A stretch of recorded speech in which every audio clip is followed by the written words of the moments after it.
There's a specific kind of silence that happens in a classroom right before something goes wrong. Not the everyone's studying silence. The other one.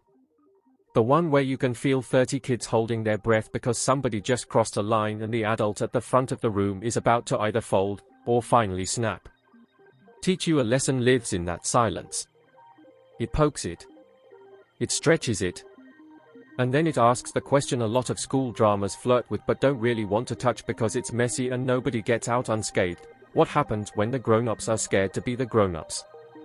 Welcome back to Bongo Gaming, and yeah, I know, gaming is in the name and I'm sitting here emotionally sweating over a 2026 action thriller comedy drama about teachers' rights. Life is full of surprises. If you end up liking this kind of deep dive, hit subscribe, no pressure, just helps the channel. And spoiler-wise, I'm going moderate on this one. I'm going to talk about the setup, the vibe, and some turning points the show clearly wants you to chew on, but I'm not here to ruin any endgame reveals or whatever the final stretch is saving in its back pocket. So the premise, on paper, sounds like it could go in a couple of directions that are, let's say, dangerous. A society where teachers' rights have fallen, where students cross the line, parents don't know the line, and teachers are the ones forced to draw the line while everyone films them doing it. That setup can easily become a rant in drama form, or worse, revenge fantasy with a moral badge pinned on it. Teach You a Lesson knows that temptation is right there, and what surprised me is how often it chooses something more uncomfortable, consequences, yes, but also accountability for everyone in the room. It's not just kids these days, and it's not just teachers are saints. It's this constant pressure cooker of a system where every role is compromised by fear, pride, exhaustion, and ego. At the center is N.A. Wajin, a field supervisor at the Teachers' Rights Protection Agency. The show basically introduces him like an urban legend. They call him the Grim Reaper, and I know that sounds like the kind of nickname a drama gives a character when it wants you to clap because he's so cool, but the reason it works here is the vibe behind it. It's not, he's edgy. He walks into chaos and he doesn't flinch. He's described as this hexagonal person, which is such a very K-drama way of saying, he's good at everything, mentality, physicality, brains, all of it. And normally I roll my eyes at that. I do. Perfect leads can be boring. But the trick is the show doesn't actually make him perfect where it counts. He's composed, yes. He's competent, terrifyingly so. But he's also carrying something heavy, this rigid devotion to justice and peace that sounds noble until you watch what it costs him and what it forces him to do to other people. And the show's core fantasy, because it is a fantasy, let's be honest, is that an adult finally shows up who is not afraid of children. That line is the heartbeat of the whole drama. Not afraid of children, not afraid of parents, not afraid of the institution, not afraid of being disliked.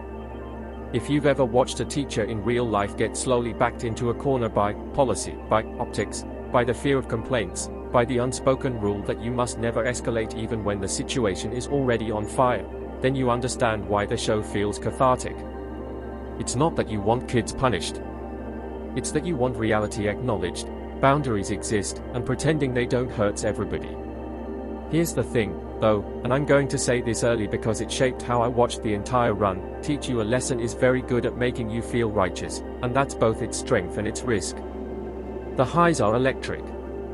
You watch N.A. Wajin step into an absurd situation, one of those moments where every adult is either appeasing or apologizing or bargaining with a teenager like they're negotiating a hostage crisis, and he just refuses to play that game.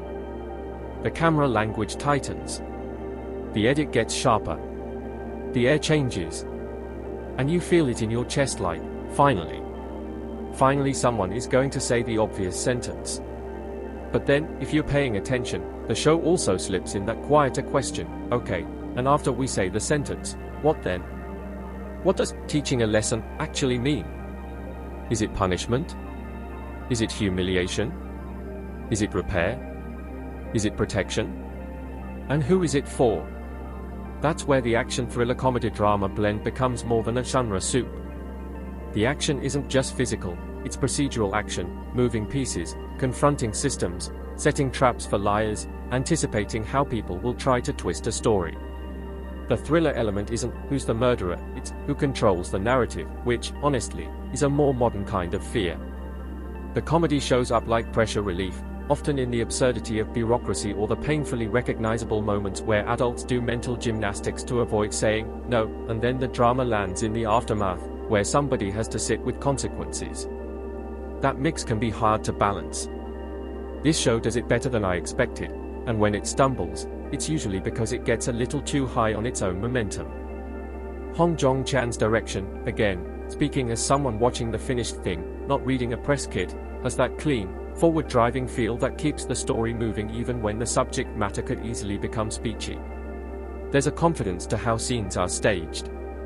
Conversations don't just happen in static shot reverse shot purgatory, they are blocked with intention. People move like they're trying to gain territory. Doors matter. Hallways matter. Those in-between spaces where you can overhear, where you can be watched, where you can be ambushed, he uses those spaces to make the school feel less like a cute coming-of-age setting and more like a battleground of optics. And that's important, because the show is basically saying schools have become public stages where everyone is performing their role and pretending it's natural. Lee Nam-ji's writing is sharpest when it lets contradictions breathe. The show doesn't pretend teachers are always right. It also doesn't pretend students are always harmless. It treats rights as this complicated knot: teachers' rights, students' rights, parents' rights. And then the unspoken right that nobody names, which is the right to feel powerful. A lot of the conflicts in Teach You a Lesson are really about power. Who gets to define what happened? Who gets to call something discipline versus abuse? Who gets to call something a mistake versus a threat? And the writing understands that the same event can be framed in 10 different ways depending on who's holding the camera, literally or metaphorically. There's a moment early on, no, I'm not going to pretend I can quote you an episode number, I watched this like a normal person, not a spreadsheet, but there's an early rhythm the show establishes that I loved. You get thrown into a situation where everybody's already lying to themselves. A teacher is trying to keep a situation from exploding. A parent is convinced their child is the real victim. A student is testing boundaries like it's oxygen. Administrators are hovering like anxious ghosts. And then Na Woo-jin shows up, and he doesn't do the dramatic, kick-the-door, hero entrance. He does something scarier. He observes. He listens. He lets people talk themselves into a corner. And when he finally speaks, it's not a rant. It's a scalpel. Let me paint you a mini-scene the way the show feels, because this is the energy it keeps returning to. Picture fluorescent classroom light, that slight greenish-blue tint that makes everyone look a little tired. Desks slightly crooked like they've been shoved around. A teacher standing too stiff, hands clasped too tightly, trying to keep their voice even. A parent in the doorway, not fully entering, like they're claiming moral high ground by refusing to step into the room. A student sitting back in their chair with that casual slouch that's basically a dare. Phones are half hidden, half visible. Someone is recording, you can sense it more than you see it. Then Na Woo-jin enters the frame not with speed but with weight. He's calm. He makes eye contact like he's measuring how much everyone in the room is bluffing. He says something simple, simple enough that it shouldn't be revolutionary, and you feel the room tilt. Not because he yelled. Because he named the line out loud. That's the fantasy, naming the line out loud.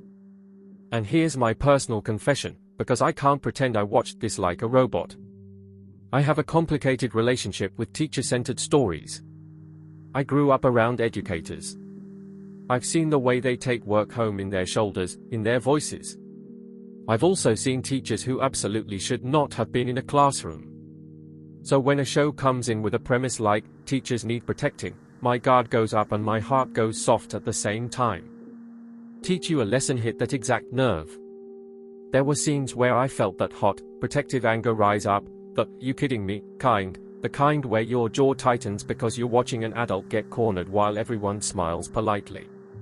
And then, in other moments, the show reminded me that power, once handed back, can be used well or used cruelly, and you don't always know which way someone will lean until they are tested. Na Woo-jin is written to be that test. The hexagonal person thing is funny because the show almost dares you to challenge it. He's got the mental discipline, the physical capability, and the brains to design plans for the Teachers' Rights Protection Agency.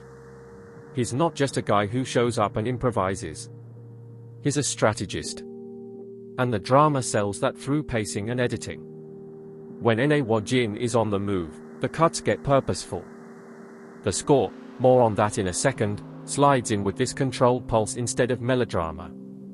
And there's a recurring visual language around him that I really appreciated. He's often framed in clean lines, door frames, windows, corridors. Straight edges. Boundaries. The show literally puts him inside frames, like he's the embodiment of the line. But then you watch him interact with people who don't fit into straight lines. Teachers who are exhausted and messy. Parents who are convinced they're doing the right thing while behaving like bulldozers. Students who are both genuinely young and also shockingly practiced at manipulation. That's where the character becomes interesting, because you see the cost of being unbending. He's not afraid. But what does that do to his humanity? What does it do to his ability to empathize? The drama flirts with that tension in a way that kept me leaning forward. And yes, I'm going to talk about acting, because this kind of material lives or dies on performance choices. The lead performance as Wajin has to walk a tightrope. If he plays it too cold, you hate him. If he plays it too righteous, you roll your eyes. If he plays it too warm, the Grim Reaper nickname becomes cosplay. What worked for me was the restraint. The stillness. The way he can stand there and let other people spin out, and you can see thought happening behind his eyes without him doing that overacting thing where someone stares into the middle distance and you're supposed to clap because they're intense. It's a quieter confidence. And when he does raise his voice, or even just hardens his tone, it lands like a door slamming because the baseline is so controlled. The supporting performances matter just as much, and again, I'm not going to pretend I can name every character when the provided info doesn't give me that. But the show clearly understands that you can't make students or parents into one-note villains if you want the tension to feel real. The strongest scenes tend to be two-handers, a teacher and a parent, a teacher and a student, Wajin and an administrator, Wajin and a teacher who's at the end of their rope. Those scenes have this delicious push and pull where everyone is trying to maintain dignity. People are polite while being cruel. They are smiling while threatening. They are using the language of rights like a weapon. And the actors sell those microaggressions, the little pauses, the way a sentence is phrased to sound reasonable while implying something ugly. If you've ever been in a situation where someone is just asking a question, but you know it's a trap, that's the vibe. Now, I can already hear the discourse in my head because this kind of drama always attracts it. Some people will teach you a lesson and say, finally, someone is standing up to entitled students and parents. Other people will watch and say, this is reactionary. This is anti-youth. This is glorifying authoritarian discipline. And my take is, it depends how you watch it, and it depends what you bring into it. Here's my contrarian angle, and I'm saying this respectfully. I actually think the show is more critical of adults than people give it credit for. It's easy to assume it's just going to be kids bad, adults good, but the more interesting current running through it is that adults created the environment where lines are blurry. Adults built the incentives. Adults turned education into customer service. Adults taught kids, consciously or not, that if you escalate loudly enough, someone will cave. So when Wajin shows up, he's not just punishing children. He's confronting adult cowardice. And that's why the parents in this show are written with such sharp specificity. They are not monsters twirling mustaches. They are often people who think they are advocating. They are scared of their kid being harmed, being labeled, being left behind. They've got their own wounds, their own class anxiety, their own pride. But the show doesn't let that become a free pass. It shows how advocacy can become control, how protecting my child can become my child must never face consequences, how my child is special can become everyone else's child and teacher must bend. The students, too, are not just little devils. The drama understands something that's uncomfortable to admit: children can be cruel. Children can also be products of the systems and homes they are in. The show plays in that gray zone. You'll get moments where a student's behavior is clearly over the line, and you're furious. And then you'll get a glimpse, just a glimpse, of why they learned that behavior, and your anger shifts into something heavier. Not forgiveness, necessarily, but understanding. And understanding is dangerous, because it can soften the line. The show constantly forces you to decide whether the line should soften. The Teachers' Rights Protection Agency as a concept is such a smart framing device because it allows the show to be procedural without being repetitive. It gives Wajin a reason to be in different environments and to encounter different flavors of the same fundamental conflict. And because he's a field supervisor, he's not just behind a desk signing papers. He's in the mess. He sees the faces. He hears the voices. He watches the recordings. And that field element is where the show's action thriller identity really clicks. It's not just a case. It's an encounter. Also, can we talk about how rare it is to see a drama take teachers seriously as professionals? Not saints.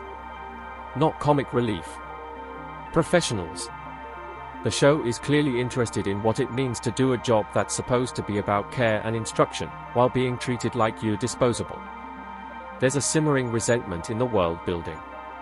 Not cartoonishly, but in little details, the way teachers hesitate before speaking, the way they check the room for witnesses, the way they over-explain basic decisions because they've learned anything can be used against them. That anxiety becomes part of the texture of the show. You feel it even when nothing big is happening. And the pacing, overall, is built to keep you slightly on edge. The editing likes to cut on reactions more than on statements. That matters because so much of this show is about perception. It's about how a pause can be interpreted, how a look can be framed, how silence can be weaponized. When the show cuts to a teacher's hand clenching, or a student's foot tapping, or a parent's smile lingering a second too long, it's not just style. It's telling you, this is not a safe room. Even when everyone is using polite language, the room is not safe. The cinematography leans into a grounded palette. Schools are not shot like warm nostalgia boxes. They are shot like institutions, bright but cold, clean but stressful, full of corners where things echo. That visual choice supports the themes. If you shot this with soft golden light and dreamy music, you'd be lying to the audience about what the story is doing. Here, even when there's comedy, the frame stays relatively disciplined. The humor pops because it's happening inside a serious-looking world, not because the show turns into a cartoon. Speaking of comedy, let me be clear, this is not a sitcom. If you're expecting constant jokes, you'll be confused. The comedy is the kind that comes from recognition and absurdity. It's the comedy of watching adults say the most ridiculous things with completely straight faces because they are trying to avoid responsibility. It's the comedy of policy language. It's the comedy of watching someone be reasonable in a way that's obviously unreasonable. And sometimes it's the comedy of Wajin's sheer refusal to be socially lubricated. He doesn't smooth things over. He doesn't ha-ha his way out of conflict. He just stands there like a wall, and people bounce off him. There's a moment where I caught myself laughing not because something was funny, but because I was relieved. Like, oh my god, someone is finally saying it. That's a weird kind of laughter. It's the laugh you do when you've been holding tension in your body and the show releases it for half a second. But if the show has a weakness, and I'm not going to sugarcoat it because I did not come here to be a brochure, it's that the righteousness can get addictive. There are stretches where the drama rides the high of gotcha moments, where you can feel the writing leaning into the satisfaction of someone being exposed, someone being corrected, someone being forced to face a consequence. And I get why. It's satisfying. It's audience candy. But the more the show feeds you that candy, the more it risks simplifying the emotional aftermath. Real life doesn't always give you neat catharsis. Real life gives you awkward repairs and lingering resentment and people who double down. Now, to be fair, Teach You a Lesson does explore fallout. It does. It's not allergic to discomfort. But there are times when I wanted it to sit longer in the uncomfortable silence after the lesson is delivered. Because the title itself is provocative. Teach you a lesson can mean education, sure. It can also mean humiliation. It can mean punishment. It can mean revenge. The show plays with that double meaning, and when it leans into the darker interpretation, it becomes genuinely gripping. And that's where N.A. Wojin's Grim Reaper aura becomes more than just a nickname.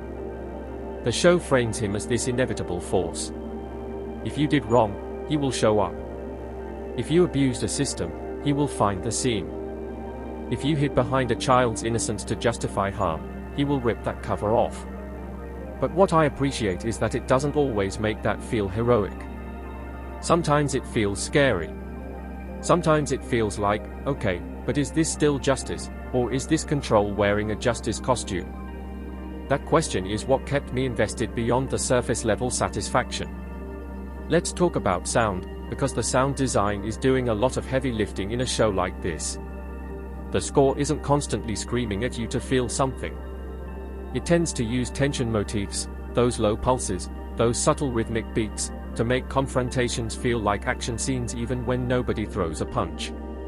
And then it pulls back in moments where you're watching someone process shame, fear, or exhaustion. That contrast matters. If the music stayed hyped all the time, you'd get numb. Here, when the show goes quiet, you notice. You hear the air conditioner hum. You hear a chair scrape. You hear the little sounds of a school building that normally fade into the background. Those sounds become ominous. Like the building itself is listening. And as somebody who is extremely sensitive to manipulative scoring, I'll say this, for the most part, the music earns its place. There were a couple of moments where I felt it pushing a little too hard, like it didn't trust the performances to carry the emotion. But those were exceptions. Usually, the show trusts a face. A pause. A breath held too long. One of my favorite craft choices is how often the drama treats paperwork and procedure like weapons. That sounds boring when I say it like that, but on screen it's electric. When N.A. Wojin is described as the designer of plans for the agency, the show makes planning cinematic. It makes preparation feel like action. Not in a glossy heist way, but in a grounded, I know how this system tries to wriggle out of accountability, and I'm going to close the exits way. That's thrilling because it's real-world thrilling. It's the fantasy of competence. And yes, I am aware that fantasy of competence is a nerdy phrase to say out loud on camera, but you know what I mean. It's that feeling you get when you watch someone who actually knows what they're doing walk into a mess and start making it make sense. I eat that up. I'm the kind of viewer who gets more adrenaline from a well-executed plan than from a random chase scene. Teach You a Lesson understands viewers like me. But here's the pivot, and this is where the show gets more layered than the Grim Reaper branding. N.A. Wojin's competence doesn't automatically make him right. It just makes him effective. And effectiveness without humility can turn into cruelty faster than people want to admit. The drama toys with that discomfort. It places him against situations where the line isn't obvious, where everyone has some claim to being wronged.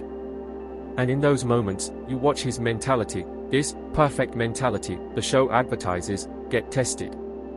Not by violence, but by moral mess. There's also something quietly sad about a man who has to become the thing everyone fears in order to protect peace. Think about that. If you're called the Grim Reaper, it means people don't see you as a helper. They see you as an ending. They see you as consequences arriving. That's a lonely role. The show doesn't always stop to mourn that loneliness, but it's there in the way he stands slightly apart from groups, in the way conversations shift when he enters, in the way even allies seem careful around him. It's like he's useful but not fully welcome. And this is where I want to talk about chemistry, not romance chemistry necessarily, but relational chemistry. Teach You a Lesson is a relationship show disguised as a procedural thriller. Every conflict is a relationship problem. Teacher-student relationships, parent-teacher relationships, teacher-administration relationships, and then N.A. Wojin's relationship to all of them as an outsider-insider. He represents an agency, which means he's both support and oversight. People want him to save them, But they also fear what his presence implies about their failure. The best scenes are the ones where someone who thought they wanted him there realizes they don't like what he's actually doing.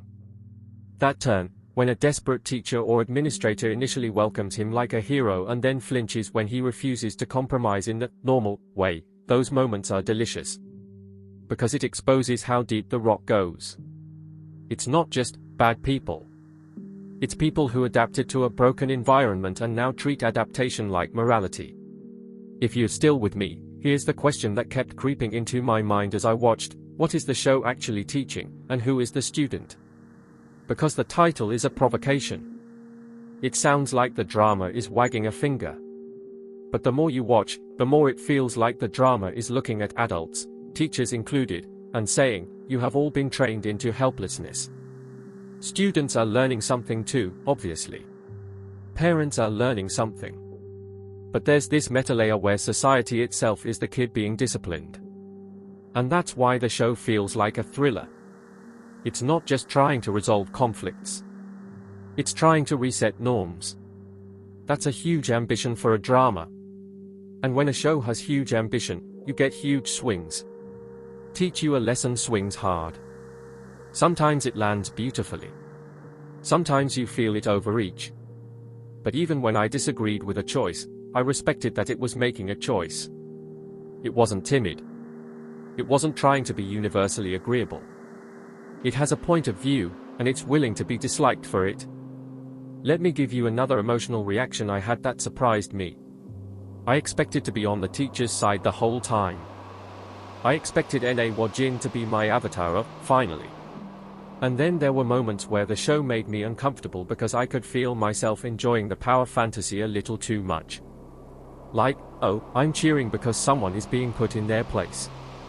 And then the show would hold on a face, someone's humiliation, someone's fear, someone's shock, and it would force me to sit with what I was enjoying.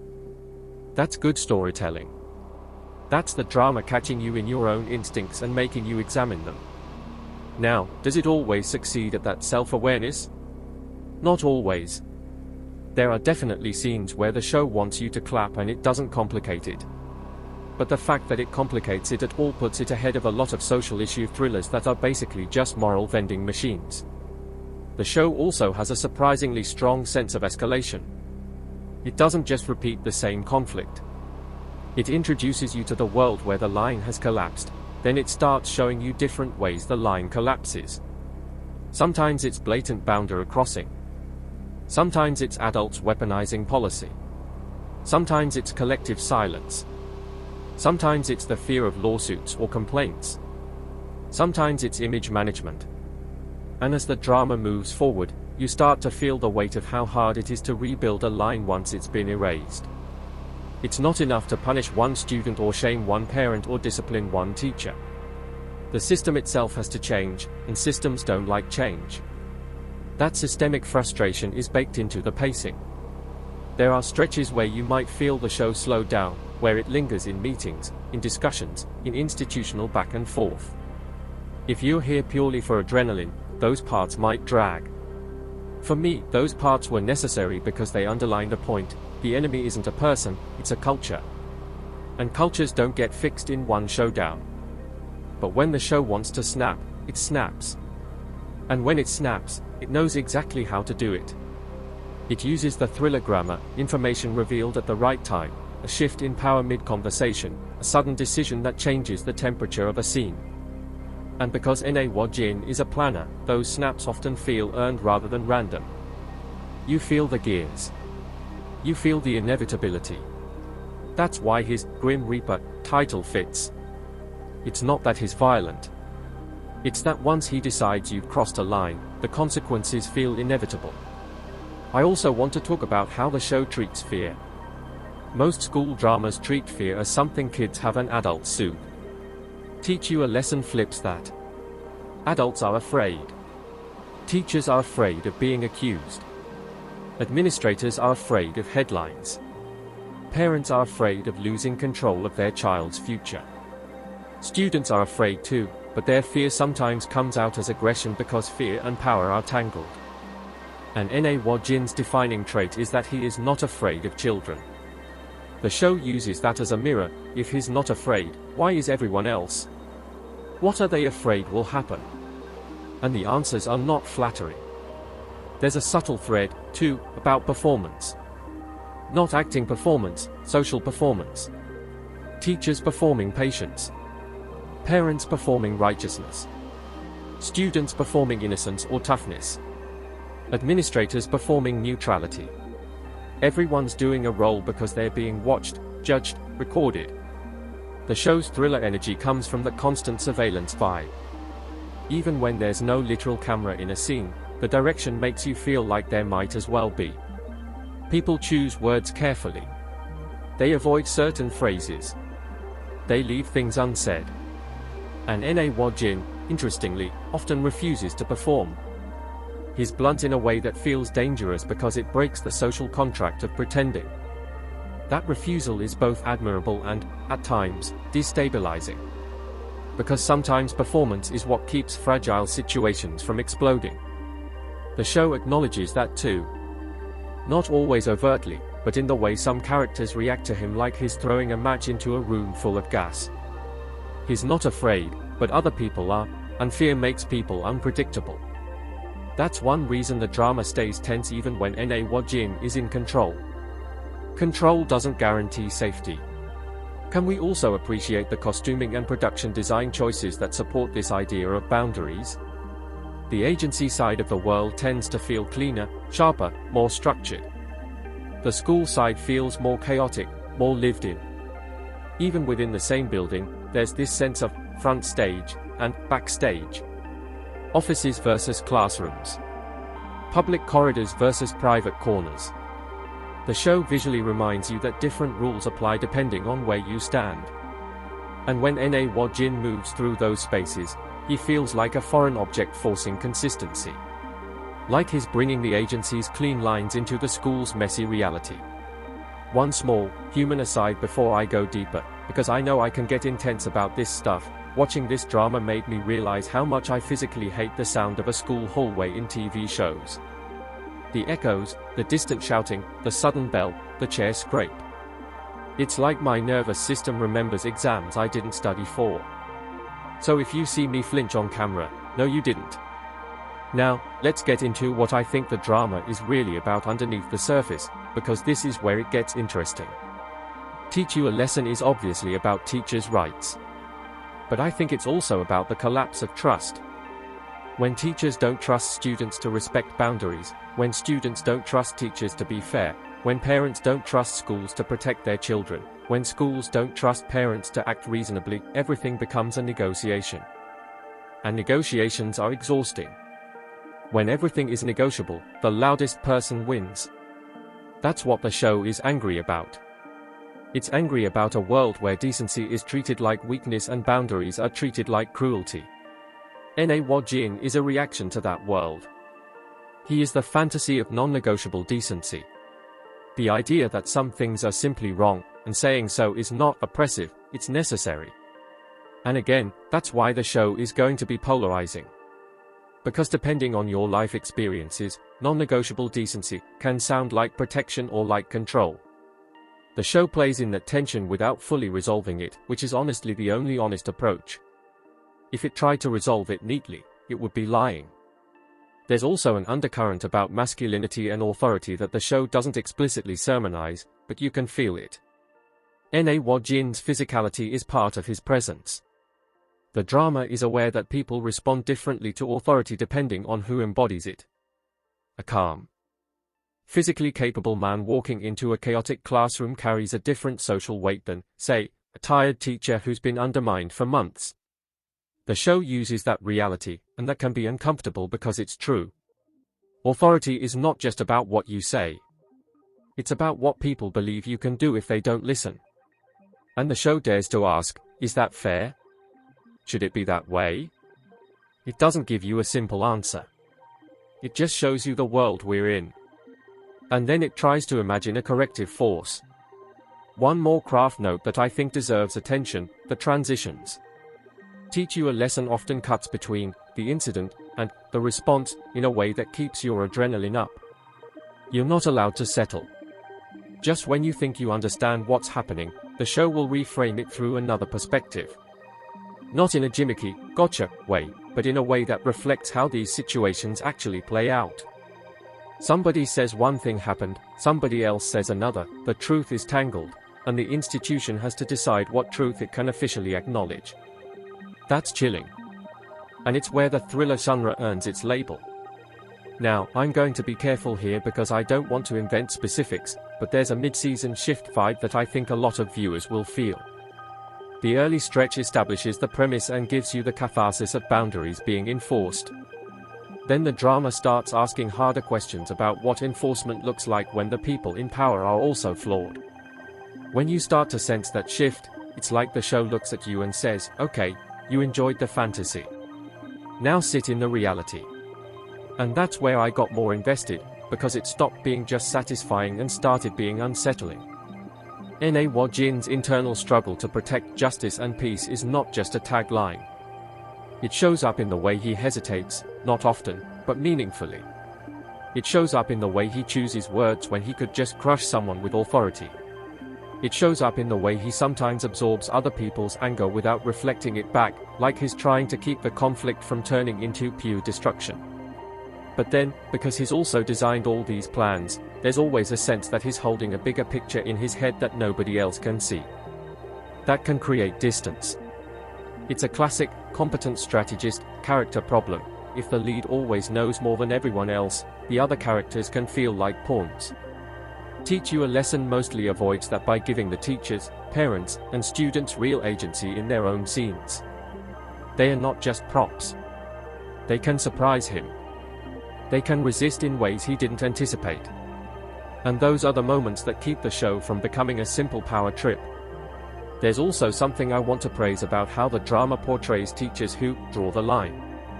It doesn't romanticize it. It shows it as terrifying. Drawing the line means risking backlash.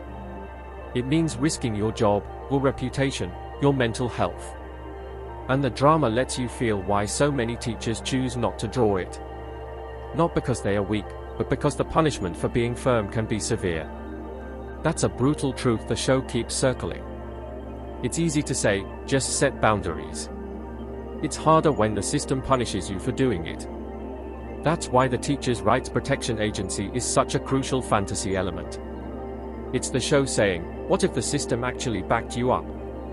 And when you watch the agency operate, when you watch Na Jin move with institutional support, you realize how different everything feels when a teacher isn't alone. But here comes the complicated part, and I'm leaning in because this is where my feelings got messy. Institutional support can become institutional intimidation if it isn't checked.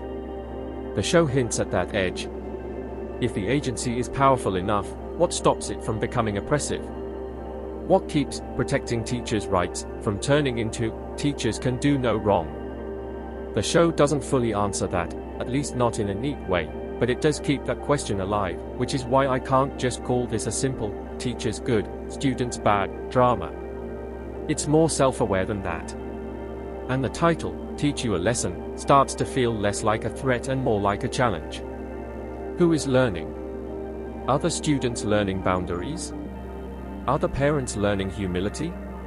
Are the teachers learning courage? Is Na Jin learning compassion? Is society learning what it values? The show keeps reshuffling that question. It doesn't let you settle into one comfortable interpretation. There's a scene type that keeps repeating, again, not a specific scene I can factually pin down, but a recurring vibe, where someone tries to bargain with him. They try to soften him with politeness, with flattery, with appeals to reason. They say, in essence, let's be practical. And what they mean is, let's avoid consequences.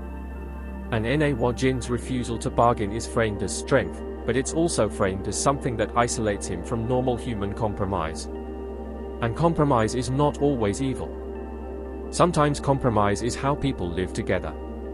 So when he refuses, the show is asking you to decide, is this the moment for compromise, or is compromise just another name for surrender? That's the moral tension engine of the drama, and it's why the show can sustain momentum beyond the initial hook. I keep coming back to how the drama uses the idea of the line. Students cross the line. Parents don't know the line. Teachers draw the line. That's basically the thesis sentence. And na is the enforcement of that thesis. But what I like is that the line is not always where you think it is. Sometimes the line is about respect. Sometimes it's about safety. Sometimes it's about truth. Sometimes it's about ego. And the drama is most compelling when it shows that people often fight over the line not because they genuinely disagree about right and wrong, but because admitting the line exists would require them to admit they were wrong. That's why the confrontations feel like thrillers. People will do anything to avoid shame. They will rewrite reality. They will recruit allies. They will weaponize language. They will cry. They will threaten. They will smile. And Na with his perfect mentality and his plan designer brain, is basically a shame-resistant force. He doesn't get seduced by performance. He doesn't get distracted by noise. But he is still human, and the show teases that humanity in little cracks, little micro moments where you see that this job is not just a job. It's a mission. And missions can consume people. And I'm not even at the part yet where I want to talk about how the show's action elements intersect with its moral questions, because yes, it's billed as action, and no, it's not just there to spice up the school setting. When the drama decides to go physical, it's not random. It's tied to the idea that boundaries aren't just verbal agreements, they're enforced realities. But enforcement has a cost, and the more force enters the frame, the more you start to wonder what kind of peace is being built. That's the tightrope teach you a lesson walks. It gives you catharsis, then it asks you to examine your appetite for catharsis. It gives you a Grim Reaper hero, then it asks you what it means to celebrate a figure of fear. It gives you a broken system, then it asks whether fixing it requires becoming something equally hard. And the deeper you go, the more you realize the drama isn't just about schools. It's about any place where responsibility has been hollowed out and replaced with optics. Any place where nobody wants to be the bad guy, so everyone becomes complicit. The school is just the most emotionally charged stage for it because it involves kids, and when kids are involved, adults get morally slippery. They start using, for the children, as a shield for everything. Na doesn't let people hide behind that shield, and the reason that lands is because the show doesn't pretend children benefit from a world with no boundaries. It argues, again and again, that children are actually harmed by it. They grow up thinking escalation is normal. They grow up thinking consequences are optional. They grow up thinking other people exist to absorb their feelings. That's not freedom. That's neglect disguised as kindness. But then, and this is crucial, the show also seems to understand that boundaries without care become brutality. That's why the properly teach children what they did wrong line matters. Teaching is different from punishing. Teaching implies future. It implies repair. Punishing can be about ego. The drama keeps flirting with that distinction, and when it's at its best, it makes you feel how hard it is to actually teach someone who doesn't want to learn. Because what do you do with a student who has learned that adults are powerless? What do you do with a parent who has learned that loudness equals leverage? What do you do with a teacher who has learned that survival requires silence? The show's answer is Na, but Na is not magic. He's a tool. A powerful one. And tools can build or destroy depending on who wields them. And the thing is, he's wielding himself. That's why, when the drama starts pressing on his limits, when it puts him in situations where there is no clean win, where justice and peace aren't aligned, you can feel the character's internal machinery strain. The performance gets even stiller, like he's clamping down on emotion to prevent it from leaking. The camera holds a beat longer. The sound drops out for half a second. And you realize that Grim Reaper persona isn't just intimidation, it's armor. Which brings me to the question I didn't expect to care about until I was already emotionally invested. What happens when armor becomes your skin? What happens when being the person who never compromises means you lose the ability to connect? What happens when you become so good at drawing lines that you start drawing them everywhere, even where softness is needed? Because the drama does not just throw him at absurd situations and let him win. It starts to position him against the idea that maybe the line isn't always the same thickness. Maybe sometimes the line needs to be firm, and sometimes it needs to be a conversation. And watching a character built on firmness navigate conversation is where the show's tension really starts to sharpen, especially when the people he's dealing with aren't obvious villains, when they are tired, scared, imperfect humans who genuinely believe they are doing the right thing, and he has to decide whether the right thing is something you enforce or something you negotiate. And that decision doesn't just change the outcome of a case, it changes what kind of person he is willing to be. In the long run, because every time he chooses one approach over the other, he's teaching not only the students and parents and teachers in front of him, but also himself what kind of world he's building and what kind of peace he thinks is worth the price if peace purchased through fear is even peace at all when you really sit with it and realize how quickly fear can become the only language people understand when someone like him walks into the room and the air changes and nobody knows whether to be grateful or terrified because the line has finally been drawn and now everyone has to decide whether they're going to step back or push harder and see what happens when the Grim Reaper doesn't move an inch and instead waits for the next person to blink because he knows most people blink first and yet this time the person in front of him doesn't, and the show lets that standoff breathe just long enough for you to feel the danger of it. How one stubborn moment can turn into a war of wills. And it's right there, in that held breath, that you start to understand why this drama isn't just a catharsis machine, it's a story about what happens when boundaries finally return to a world that forgot how to live with them, and how not everyone is going to welcome that return, especially when they've built their whole identity around never being told no, and N.A. Jin can see that identity cracking in real time. And he doesn't look away because he's not afraid, but the real question is whether he's ever allowed to be afraid, even for a second, without everything he's trying to protect collapsing under the weight of that single human hesitation, because in a system that's been running on cowardice, courage becomes its own kind of threat, and the drama keeps pushing that idea further until you start to realize the most volatile person in the room isn't always the kid shouting. Sometimes it's the adult who finally decides he's done negotiating with chaos and instead starts rewriting the rules while everyone else is still pretending the rules don't exist, and the next move he makes is going to tell you a lot about whether he's truly here to teach or whether he's here to punish, because those two things can look identical right up until the moment someone breaks and the camera stays close enough that you can practically hear the crack in their voice when they realize that performance isn't working anymore and the lying is real and there's nowhere left to hide, and he's already choosing how far he's willing to go when the room starts to tilt toward something you don't want to name out loud, because naming it forces you to take responsibility for it. That's the tension line the show keeps walking, the difference between discipline and domination, between teaching and breaking. And what I love is that it doesn't always give you a comfortable cue for what to feel. Sometimes the framing screams, "Yes, finally," and then the performance undercuts it with a flicker of doubt. Sometimes the writing gives N.A. Jin an argument so clean you want to frame it on your wall, and then it shows you the collateral. And that whiplash is the point. If you never conflicted watching a story like this, the story is either lying or you are. One of the smartest choices Teach You a Lesson makes is that it treats every case not like a puzzle to solve, but like an ecosystem. The incident is never the whole incident. There's always a before. There's always a chain of small compromises leading up to the explosion, and it's in those compromises that the show finds its bite. It'll show you how a teacher starts swallowing tiny humiliations because they're told it's for harmony.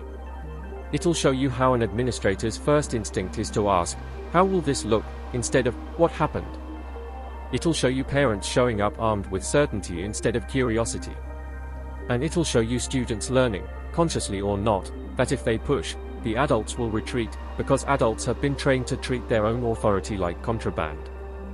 And then N.A. Jin walks in like he's allergic to the word harmony, when what people actually mean is silence. Here's a rehook that mattered to me midway through. The show isn't asking whether students should have rights. It's asking what happens when the concept of rights gets stripped of responsibility and turned into a blunt object. That's a more interesting question, and it's also the one that makes people uncomfortable, because it forces everyone, teachers, parents, viewers, to admit that rights without accountability isn't liberation. It's chaos with a legal vocabulary. Let's talk about the way the drama stages confrontation, because honestly, it's half the entertainment. This is an action thriller in the sense that words are punches and documents are knives. When N.A. Jin confronts someone, the scene tends to be built around tempo. The other person will talk faster, ramble, fill air, try to control the space by controlling the sound. Na Jin answers in fewer words. Sometimes he doesn't answer at all. And the edit will cut away from the talker to Na Jin listening, and you can practically see him letting them hang themselves with their own logic. That's not just a cool guy trait. That's an interrogation technique. The drama understands that. It's one of those subtle things that makes the show feel adult. And the actors playing the adults opposite him, especially parents and administrators, sell that anxiety beautifully. There's this particular kind of defensive anger that shows up when someone senses they are losing control of the narrative. It's not righteous anger. It's panicky anger. It's the anger of someone whose usual tricks aren't working. The show captures that through tiny physical choices, a parent's laugh that's half a scoff, half a plea, an administrator's eyes darting to the door like they are counting exits, a teacher's shoulders tensing because they know they'll be asked to apologize again. Those details keep the show from feeling like a comic book. And speaking of comic book energy, I want to address something. The hexagonal person label could have turned Na Jin into a superhero. The drama flirts with that. It absolutely does.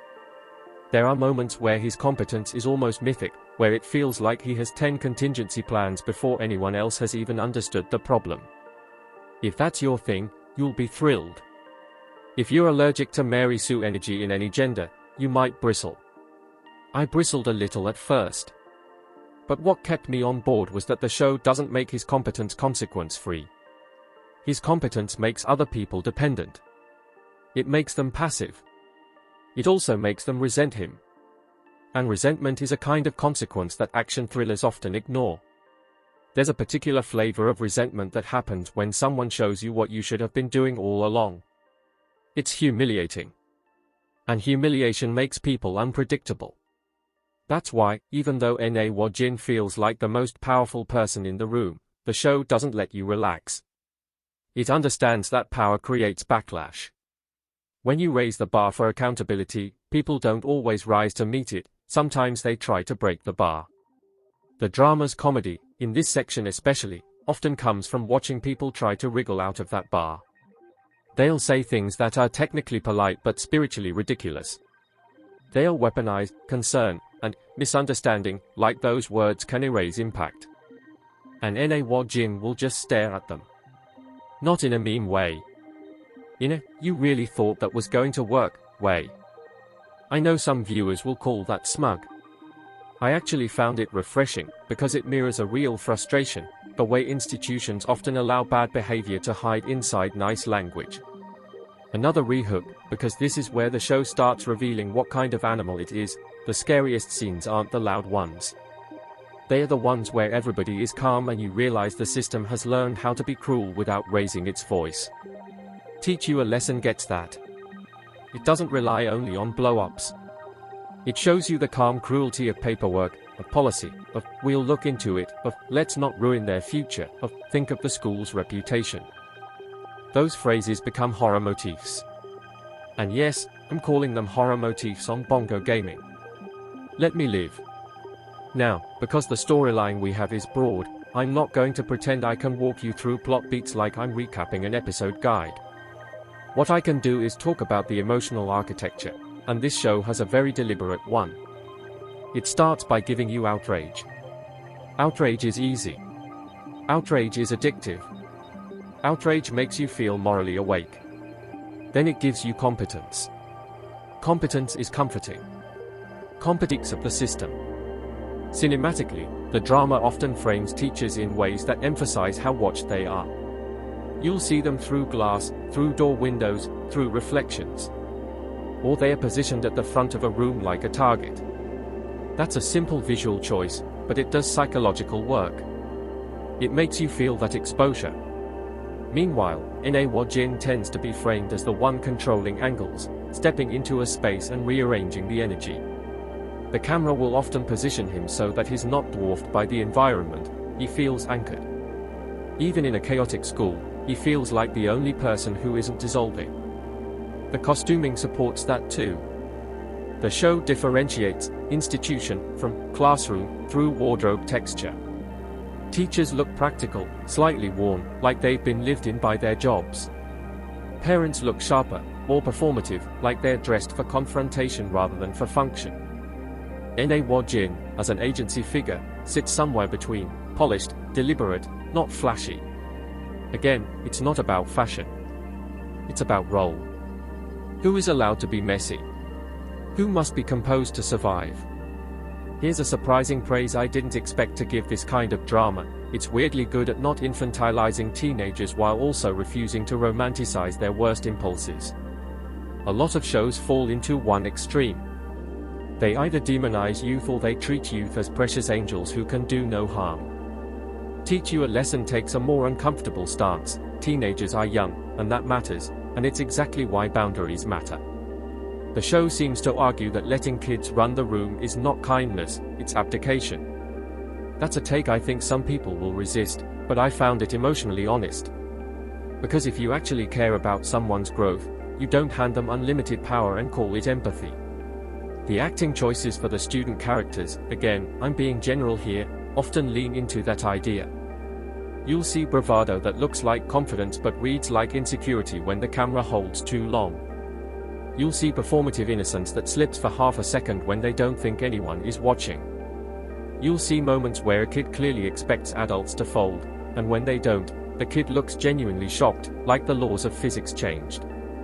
That shock is one of the drama's most effective emotional beats, because it's not, evil kid gets owned. It, a human being realizes the world has consequences. That's a painful realization at any age. And it's also where the title becomes slippery. Is the lesson, don't do that again? Or is the lesson, adults have power? Because those are different lessons. One encourages ethical behavior. The other encourages fear-based compliance. The drama's tension is in how close those two can get in practice. Another rehook, because I want you to hold this thought as we go deeper, Na Jin is not just confronting misbehavior. He's confronting the story people tell about misbehavior. The narrative. The justification. The spin. And the show becomes a thriller because truth itself is treated like contraband. The editing leans into that by making you feel the instability of information. It will let you sit in a version of events, then cut to another angle emotionally, not necessarily literally. It's not doing a Rashomon gimmick with conflicting flashbacks, at least not in a way I can responsibly claim, but it does something similar in spirit. It shows you how easily people can weaponize uncertainty. And the longer uncertainty lasts, the more likely an institution is to choose the path of least resistance, which is usually, appease the loudest person. Na Jin's entire job is to interrupt that. And there's an important nuance in the show's language. The Teachers' Rights Protection Agency isn't presented as Teachers' Power Expansion Agency. It's protection. That implies a baseline assumption that teachers are being harmed. The drama doesn't treat that as controversial. It treats it as reality. And whether you agree depends on your worldview, but the show is consistent about the harm, the emotional labor, the reputational vulnerability, the constant threat of being recorded, the way one accusation can become a career-ending stain even if it's false. That's heavy material. The fact that the show also threads comedy through it is either going to feel like relief or tonal whiplash depending on your tolerance. For me, the comedy mostly worked because it was aimed upward. It made fun of bureaucracy, not of victims. It highlighted the absurdity of adults twisting themselves into knots to avoid making a clear moral call. It wasn't punching down at kids for being kids. It was punching at the systems that turn kids into leverage. Now, I do want to talk about pacing more directly, because this is where my mixed feelings would have emerged if I were doing that kind of stance, but I'm not doing a verdict yet, obviously. The pacing is aggressive in the early to mid-stretch, and then it sometimes settles into a procedural rhythm that can feel repetitive if you're binge-watching. The structure, by necessity, brings Na Jin into multiple situations where lines have been crossed. And while the show varies the texture of those situations, there's still a pattern: incident, escalation, narrative battle, confrontation, consequence. When the pattern hits too many times in a row without a deeper evolution in Na Jin's internal state, you might feel a little like, okay, I get it, he's competent. That's when the drama needs to feed you more character vulnerability, not just more gotcha. The good news is, it does start feeding that. It starts showing the cracks. It starts showing how his refusal to fear might not be the same as courage. It might be something harder, something colder, or something learned the hard way. And that's where the show's emotional stakes rise beyond the school incidents themselves. Because if Na Wojin is truly the designer of all plans for the agency, that means he believes in systems. He believes in building structures that outlast individual moods. That's admirable. It's also dangerous, because systems can become inflexible. And schools, ironically, are systems too.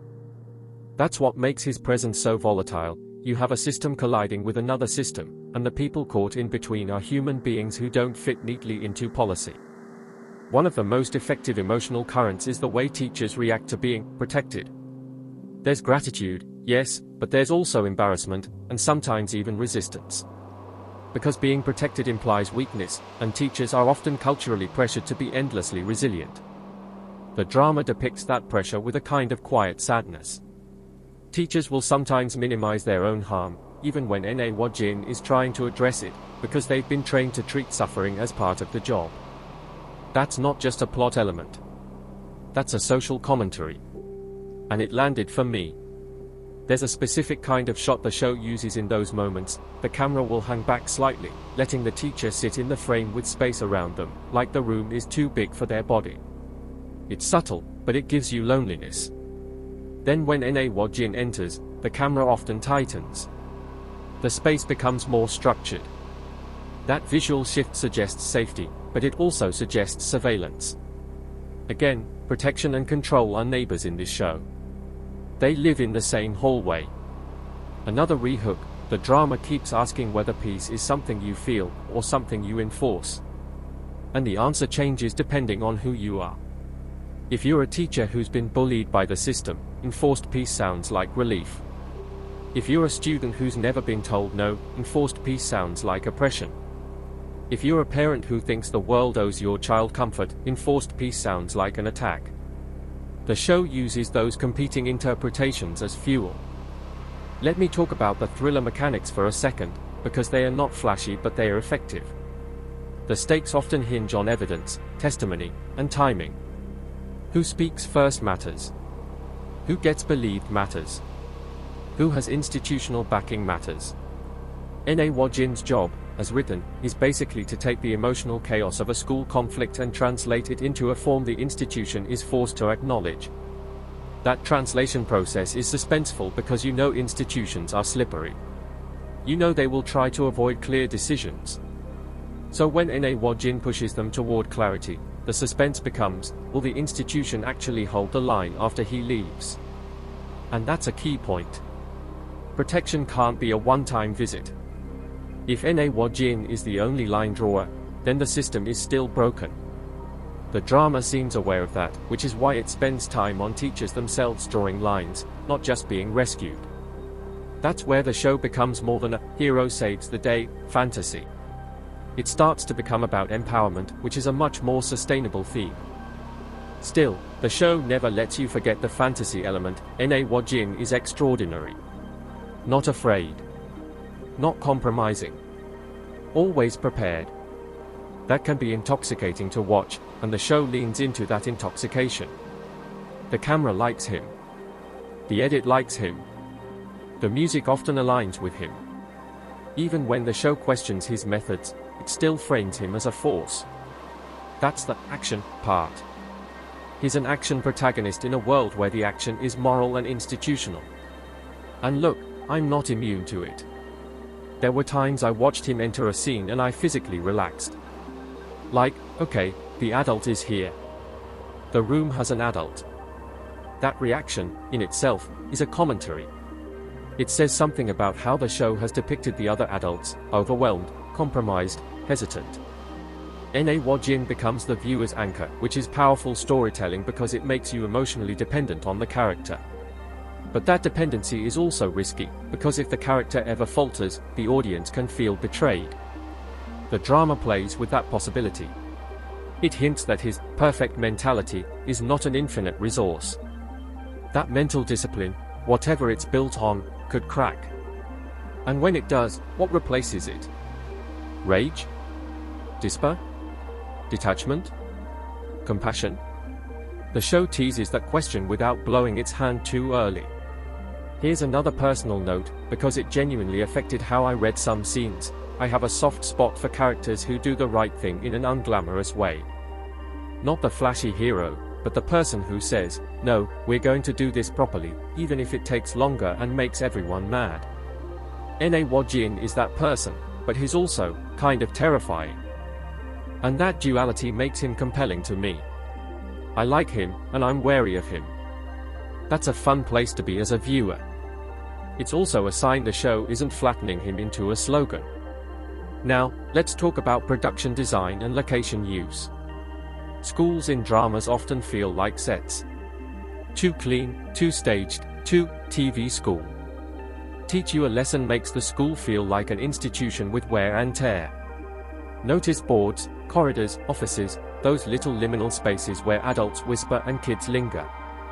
The show uses those spaces to create tension. A confrontation in a hallway feels different than one in an office.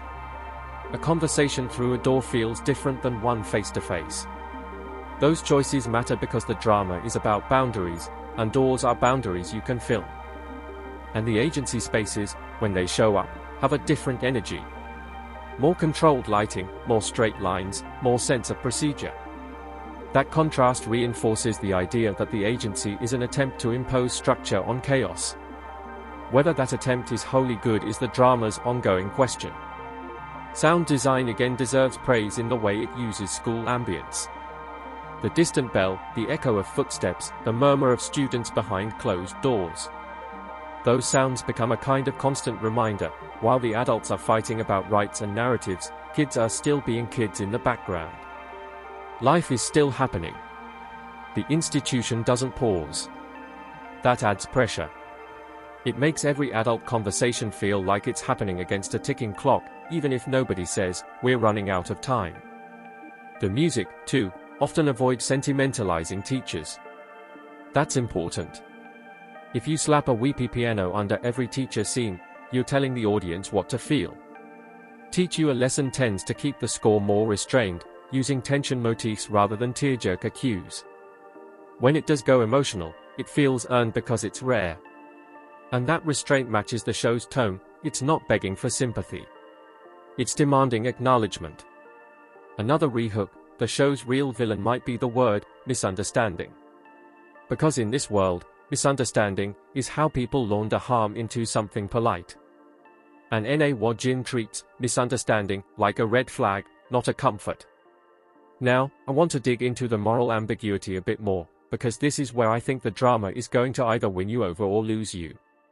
Some viewers want clear heroes and villains in social issue dramas. They want the bad parent, the bad kid, the bad admin, and the noble teacher. Teach You a Lesson sometimes gives you that clarity, especially in its more cathartic beats. But it also keeps showing you how roles can flip depending on context. A teacher can be right in one situation and wrong in another. A parent can be protective and also oppressive. A student can be harmed and also harmful. And Woo-jin, despite being the show's anchor, is not exempt. The drama's willingness to even hint at his potential for overreach is what makes it interesting. If it never questioned him, it would be propaganda.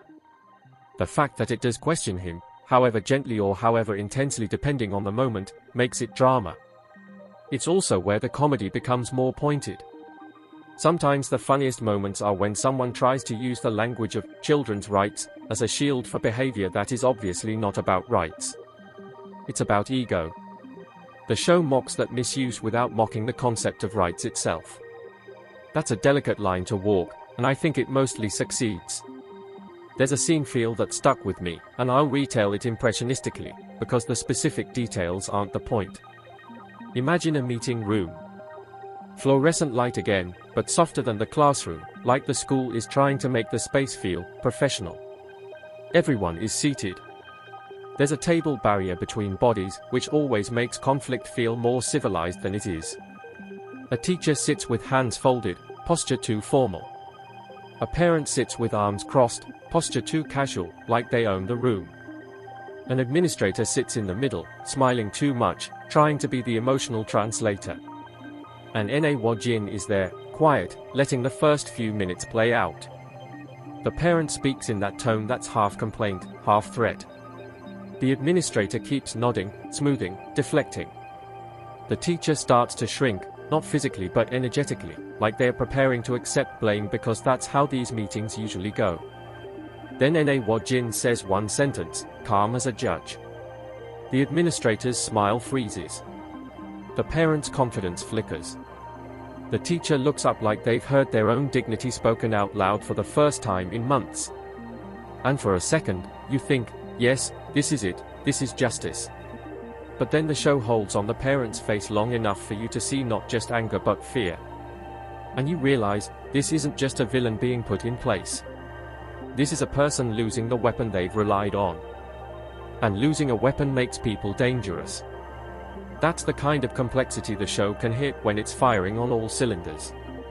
But I'm going to be honest about something else. There are moments where the show's desire to be satisfying can override its desire to be psychologically realistic. Sometimes a confrontation resolves a little too cleanly. Sometimes a lesson lands a little too perfectly. And when that happens, you feel the drama's hand. You feel the writer saying, this is the point. That's not always bad, dramas are allowed to have points. But because this show is grounded in real-world anxieties, the more it leans into clean victories, the more it risks feeling like a fantasy rather than an exploration. That said, I understand why those moments exist. This is heavy subject matter. If the show were purely bleak, it would be unbearable. The catharsis is part of the viewing experience. It's what keeps you watching. It's what makes the show feel like it's giving something back to people who feel powerless. And honestly, there's value in that. There's value in a drama saying, you're not crazy. This is wrong. You deserve support. That's not propaganda. That's validation. The question is whether it also pushes beyond validation into transformation. Does it show how the line stays drawn after the Grim Reaper leaves? Does it show how teachers rebuild confidence? Does it show how students adapt? Does it show how parents learn? Those are harder questions, and the show seems to be building toward them. Wajin's internal conflict, justice versus peace, starts to feel more like justice versus quiet. Because a lot of what people call peace in a school context is just the absence of noise. But the absence of noise can be achieved through suppression, through silencing, through forcing victims to swallow discomfort for the sake of the institution. Wajin is not interested in that kind of peace. He's interested in a peace that includes dignity. And dignity is loud at first, because you have to name things. You have to confront things. You have to create friction. Friction is the drama's favorite texture. You can feel it in dialogue. People aren't just disagreeing, they are scraping against each other's worldviews. The writing gives characters language that reveals their values without turning them into mouthpieces. Even when someone is clearly wrong, the show often lets them sound believable. And that's important. Real harm is often committed by people who sound reasonable. Another rehook, because this is where the show's thriller brain really kicks in, the most suspenseful question isn't, will Wajin win? It's, what will winning cost? Cost to him, cost to the teacher, cost to the student, cost to the school culture. Because winning in a moral conflict can create bitterness. It can create backlash. It can create fear. The drama's awareness of backlash shows up in how it portrays parents not as isolated antagonists but as part of a network. Social networks, community pressure, reputation games. Again, I'm not stating specific plot events, but the vibe is there. Parents are not alone. They talk. They share stories. They organize. And that's realistic. Modern school conflicts often escalate because they are not contained within the school. They spill out into group chats, social media, community rumor. The show uses that modern reality as tension fuel without turning itself into a phone screen drama. It doesn't rely on gimmicky texting visuals. It relies on the emotional consequence of public narrative. And Na Jin's role as a field supervisor positions him as someone who understands narrative warfare. He's designing plans, not just responding emotionally. That's why he's effective. But it's also why he can feel scary. He's not just confronting you. He's anticipating you. That anticipation is portrayed through editing rhythms that feel like chess. Conversations feel like moves. Silence feels like a move. Choosing not to respond is a move. The show doesn't always explain the plan out loud, which I appreciate. It trusts the viewer to feel the strategy without needing a monologue. When it does explain, it usually does so through action rather than exposition. You see consequences fall into place. You see people realize too late that their usual tactics aren't working. Now, let's zoom in on Na Jin as a person, not just a function. The show describes him as having perfect mentality, physicality, and brains.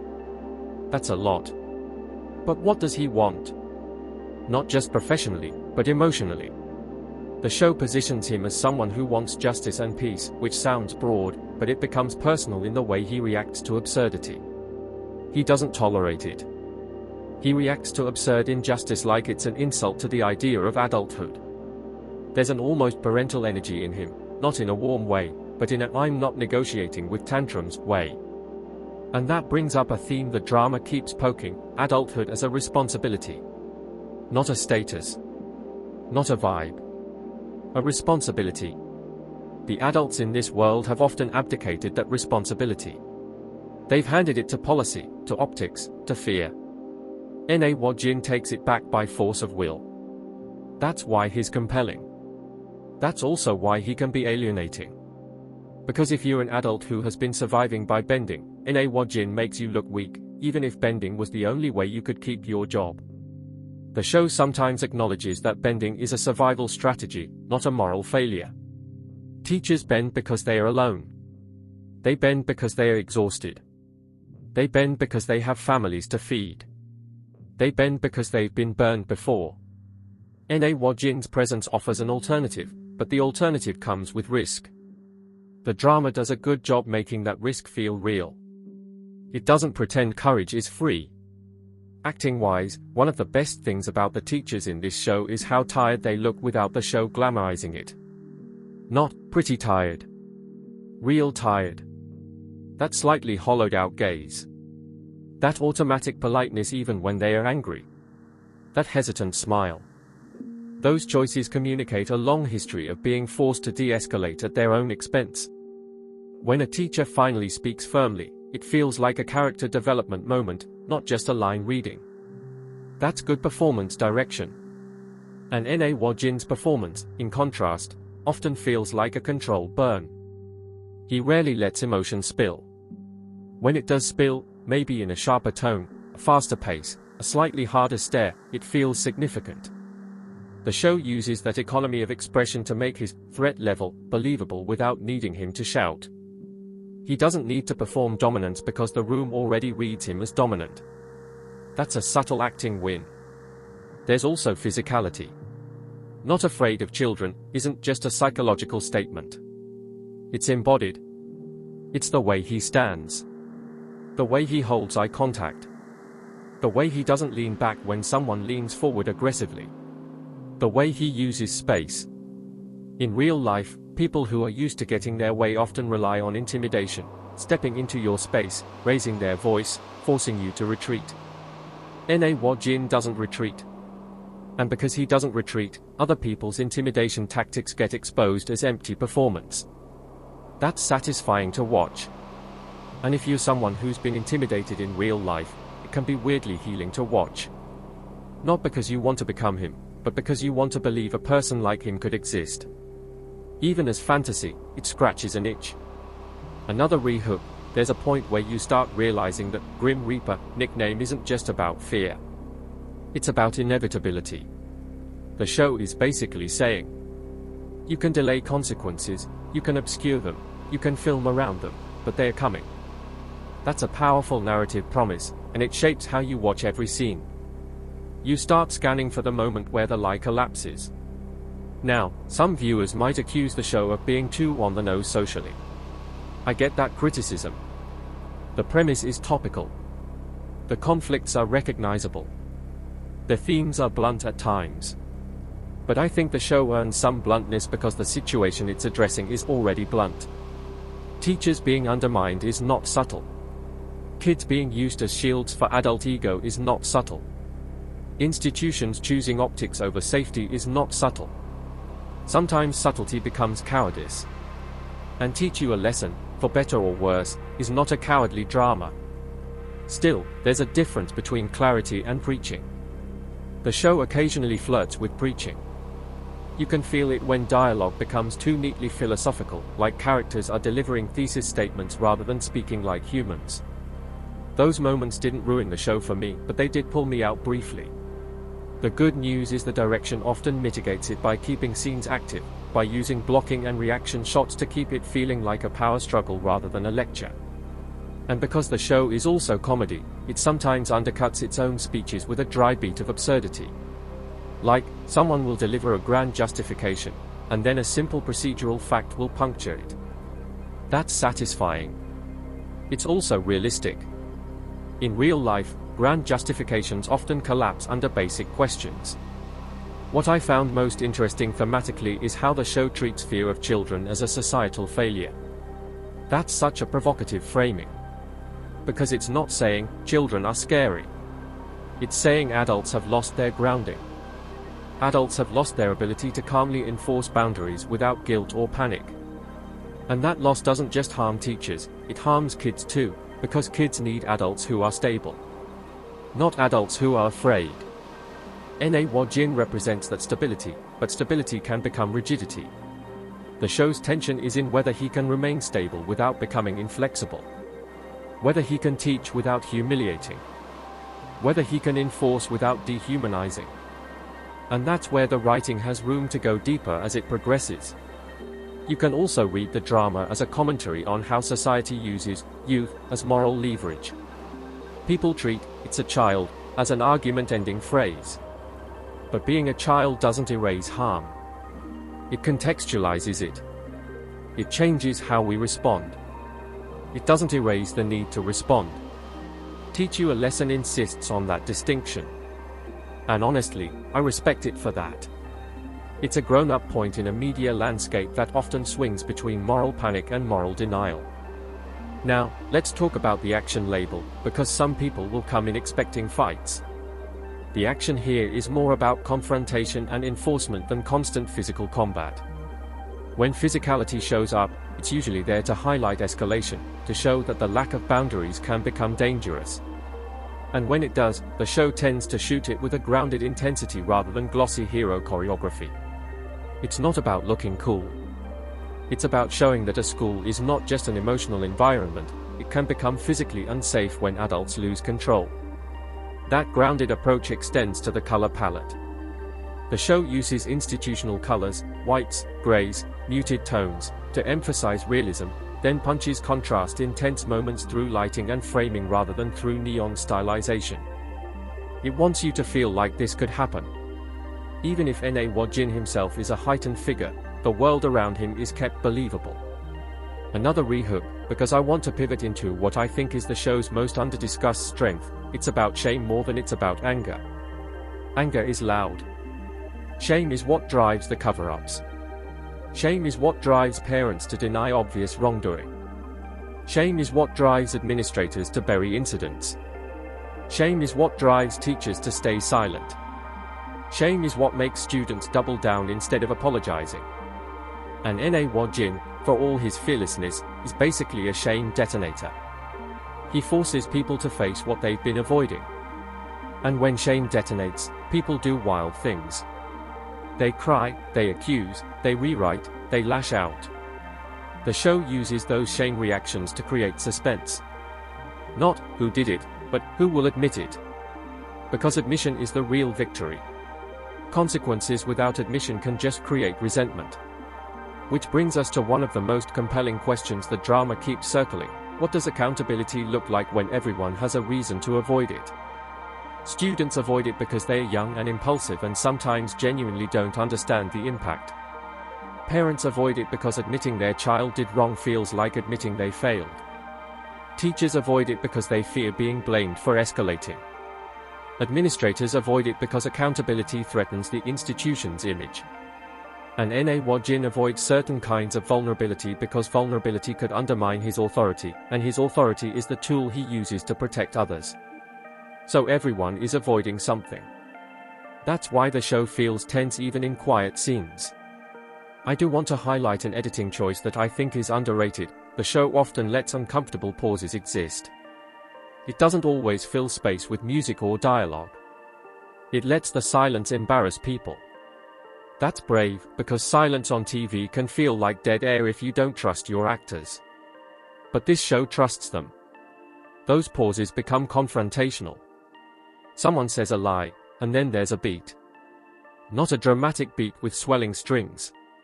Just a beat where nobody speaks. And in that beat, you feel the lie's weight. You feel people deciding whether to support it or challenge it. That's the kind of tension you can't get with fast cutting alone. You need patience. Teach You a Lesson has more patience than its premise suggests. There's also a subtle evolution in how the show uses humor as it goes on. Early humor feels like release. Later humor feels sharper, almost bitter, like the show is laughing because otherwise it would scream. That tonal shift matches the thematic shift from, "look how absurd this is," to, "look how entrenched this is." At first you think, surely this can be fixed with a few firm interventions. Later you realize the problem is not isolated. It's cultural. And because this is a thriller drama, cultural problems are treated like antagonists. You can't punch them. You can't arrest them. You can only change behavior, one confrontation at a time, while the system tries to absorb and neutralize you. Wajin's role as plan designer is crucial here, because it suggests he's not naive about systemic resistance. He expects pushback. He probably builds for it. But the drama also suggests there are types of resistance you can't plan for. Human resistance. Emotional resistance. The kind where someone doesn't care about being right, they care about winning. You can't logic someone out of that. You can only outmaneuver them or outlast them. And outlasting is exhausting. That exhaustion is where I hope the show keeps going, because it's the richest territory. Watching an unflinching character confront exhaustion is always compelling. Because the question becomes, what happens when the Grim Reaper gets tired? Not physically, necessarily, but spiritually. What happens when the endless parade of absurdity stops being shocking and starts being normal? Does he harden? Does he break? Does he become cynical? Or does he find a way to stay human without becoming afraid? Another rehook, the drama is quietly asking whether fear is always bad. Because a little fear can be wisdom. Fear can be empathy. Fear can be the recognition that power can harm. Wajin's lack of fear is his strength, but it might also be his blind spot. And I know. That sounds like I'm psychoanalyzing him like he's my friend from college. But that's what good characters do to you. They start living in your head. Now, I want to talk about how the show treats absurdity, because the premise explicitly says Wajin is not afraid of absurdity, fear, or compromise. Absurdity here isn't just weird behavior. It's systemic nonsense. It's rules that don't match reality. It's adults being forced to apologize for enforcing basic standards. It's parents demanding special treatment while calling it fairness. It's institutions punishing whistleblowers to protect reputations. The show turns those absurdities into set pieces. And that's where Hong Jong-chan's direction shines. He can make a meeting feel like a chase scene. He can make a hallway conversation feel like a duel. He uses camera movement and blocking to give energy to talk-heavy scenes. The camera will glide slightly as alliances shift, or it will hold steady when someone is trying to destabilize the room, making their flailing feel smaller. Those are subtle tools, but they keep the show from turning into static debate. If I had one craft critique to emphasize, it's that sometimes the show's tonal blend can create a slight emotional mismatch. You'll have a heavy confrontation, then a comedic beat that relieves tension too quickly, and you might feel like the show didn't let you sit in the gravity long enough. But other times, that quick relief feels realistic. In real life, people crack jokes in terrible situations because they can't handle the weight. So whether it works will depend on your sensitivity. Still, when the show nails the balance, it's impressive. It can make you laugh, then make you feel guilty for laughing, then make you angry, then make you reflective. That emotional rollercoaster is part of its identity. Another underappreciated element is the way the drama treats teaching as an act that requires authority. There's a modern discomfort with authority, especially in education. People equate authority with oppression. The show pushes back and says, authority can be protective. Authority can be necessary. But it must be accountable. That's why the Teachers' Rights Protection Agency exists in the story. It's not saying, teachers should have absolute power. It's saying, teachers should not be defenseless. Defenselessness is not virtue. And the show makes that point not through speeches but through atmosphere. Through the way teachers flinch. Through the way they glance at phones. Through the way they hesitate to touch a student's desk to adjust a paper. Through the way they keep distance, physically and emotionally, because closeness can be weaponized against them. That's tragic. Because teaching is relational. If teachers can't be relational, education becomes mechanical. Teach you a lesson mourns that loss even as it tries to fix it. Another rehook. The drama keeps circling this idea that boundaries are a form of care. And if you've never experienced boundaries as care, you might misunderstand the whole show. There's a late middle stretch feeling where the drama begins to shift its focus from external conflicts to the internal cost of being the boundary enforcer. You start to notice how Jin carries himself between confrontations. The way he resets. The way he compartmentalizes. The way he rarely allows himself softness. That's where the Grim Reaper persona starts to feel less like a cool nickname and more like a coping mechanism. And as a viewer, you start wanting someone to ask him, quietly, "Are you okay?" Not in a romantic way. In a human way. Because being the one who never compromises means you're always holding the discomfort that everyone else refuses to hold. You become the container for society's tantrum. That's a brutal role. The show, to its credit, doesn't turn him into a martyr. It doesn't ask you to pity him constantly. It just lets the weight show sometimes. A pause that lasts a bit too long. A moment where he looks away. A moment where he exhales like he's been holding his breath for years. Those small choices humanize him without softening his edge. And yes, the edge matters. If he becomes too soft, the fantasy collapses. The show knows that. So it keeps him sharp while letting you glimpse the cost. Now, I want to address the audience reaction I anticipate, because this is a drama that will split people. Some will call it necessary. Some will call it authoritarian. Some will say it's pro-teacher propaganda. Some will say it's anti-child. I think the most honest reading is that it's pro-boundary. And boundaries are inherently controversial because they limit freedom. But they also create safety. The question is whose freedom gets limited and whose safety gets protected. Teach You a Lesson wants teachers to have the freedom to do their job without fear. It wants students to have the safety of a stable environment. It wants parents to have involvement without domination. Those are reasonable goals.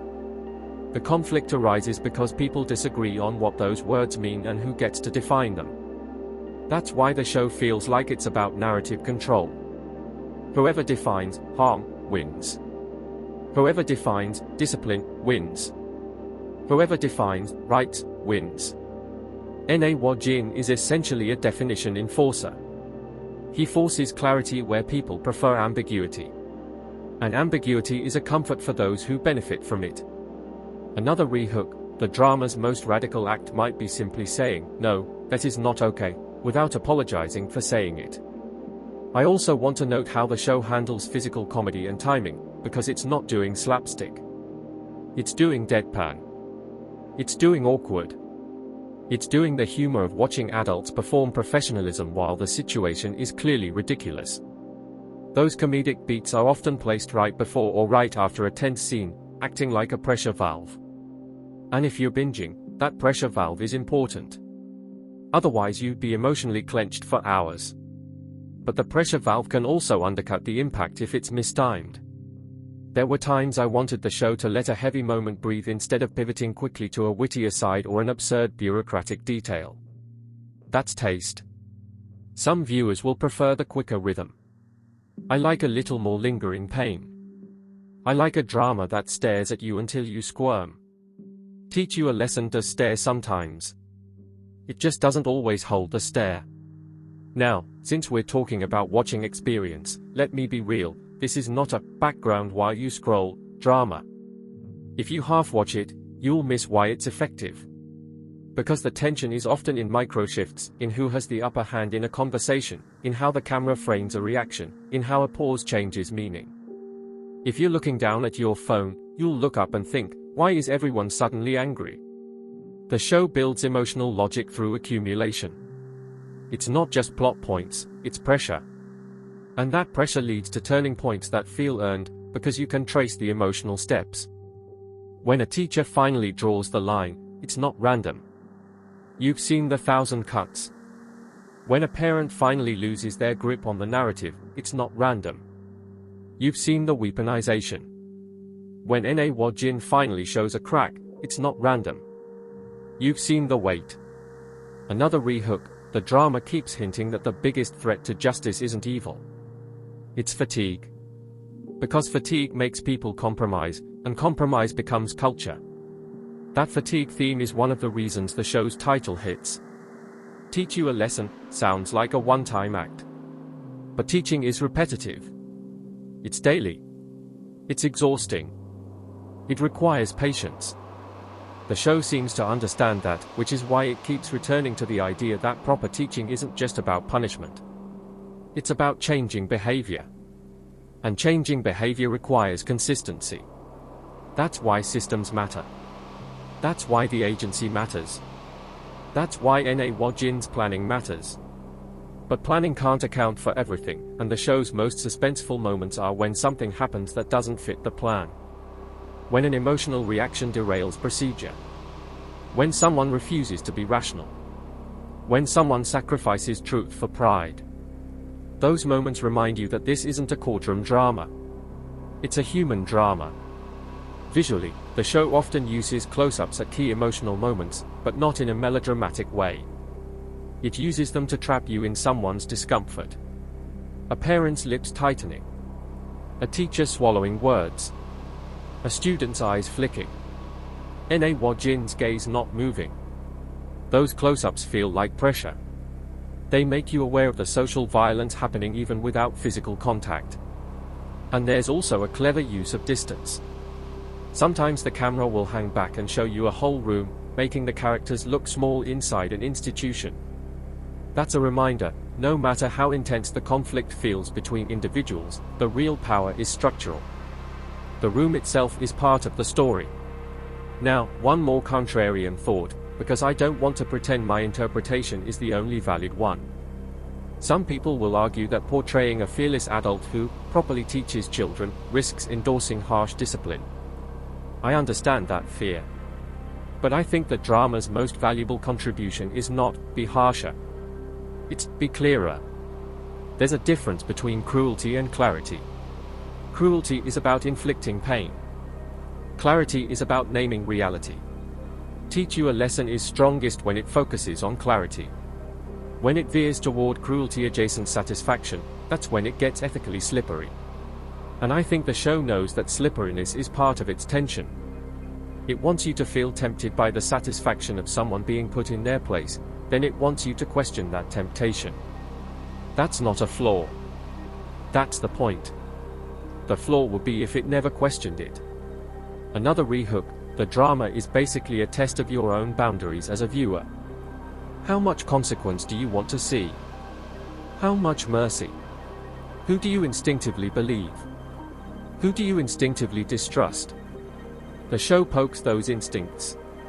One of the most impressive things about the writing is how it portrays parents who don't know the line, not just as ignorant, but as sincerely convinced they are righteous.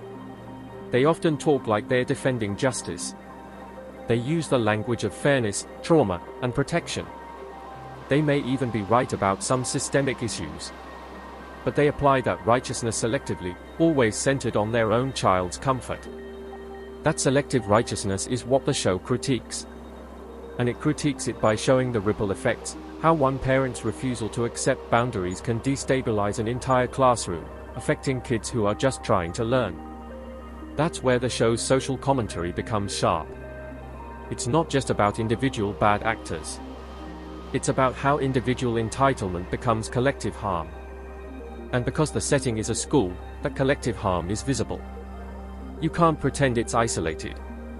There's a whole room of kids affected.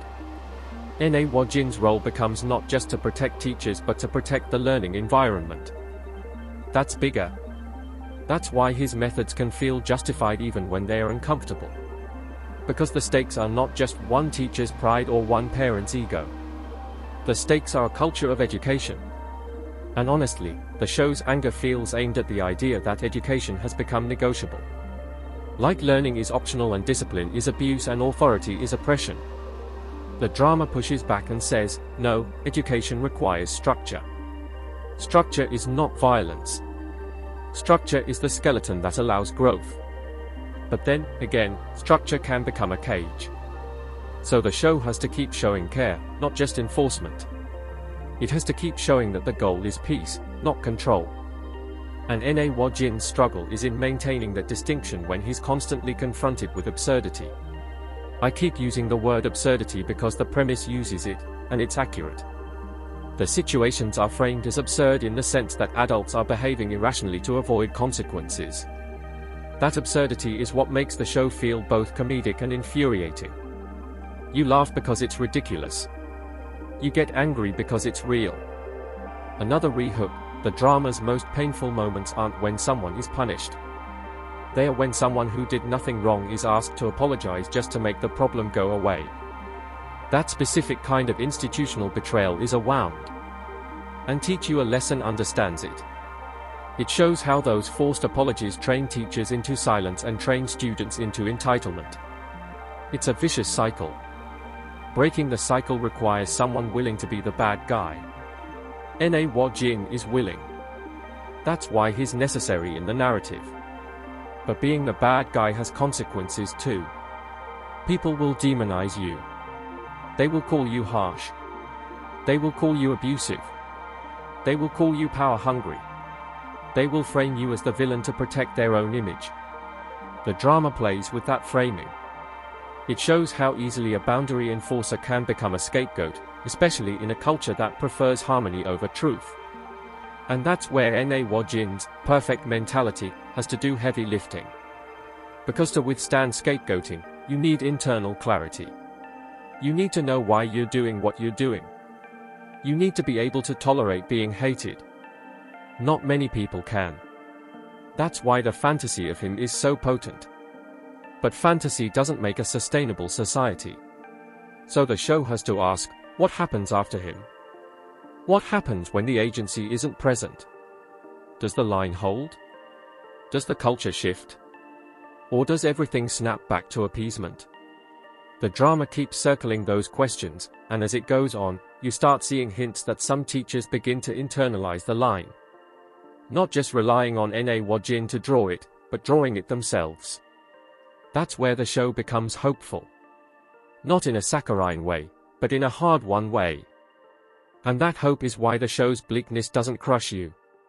It's intense, yes. It's angry, yes. But it's not nihilistic. It believes people can learn. Even adults. Even parents. Even teachers who have been conditioned into silence. That belief is what separates it from pure revenge fantasy. Another rehook, when a show believes people can learn, it has to risk letting people change, and change is messy. It doesn't always look like a neat apology. Sometimes it looks like a reluctant step back. Sometimes it looks like someone choosing not to escalate. Those small shifts matter. The drama's title is also interesting because teach you a lesson in colloquial use can be threatening. It implies a power dynamic. The show leans into that tension. It wants you to feel the threat because the system has been threatening teachers for years. Now the threat is redirected toward those who abuse the system. That reversal is the catharsis. But the show also seems aware that living in a world of threats is not ideal. It wants a world of norms, not fear. The question is, can you rebuild norms without a period of fear-based enforcement? That's a real social question. The drama doesn't solve it. It dramatizes it. At this point in the viewing experience, I found myself paying attention to how often characters avoid direct language. They say incident instead of harm. They say miscommunication instead of lying. They say sensitive matter instead of danger. That euphemism habit is a form of social cowardice. Jin breaks euphemisms. He calls things what they are. And that is genuinely radical in a culture where language is used to soften accountability. But direct language can also be weaponized. It can be used to humiliate. So again, the show has to keep walking the line. It has to show direct language as clarity, not cruelty. When it succeeds, it's powerful. When it slips, it can feel like the show is enjoying humiliation a bit too much. I'm emphasizing this because I think it's the core ethical tension viewers will wrestle with. And if you don't wrestle with it, you might be watching the show too shallowly. Another rehook: if you only watch this drama for the gotcha moments, you'll miss the quieter tragedy that everyone in this world is adapting to dysfunction, and adaptation becomes identity. That theme of adaptation is everywhere. Teachers adapt by shrinking. Parents adapt by escalating.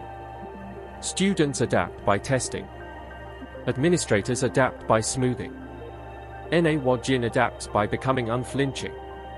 Each adaptation helps the individual survive in the short term but harms the collective in the long term.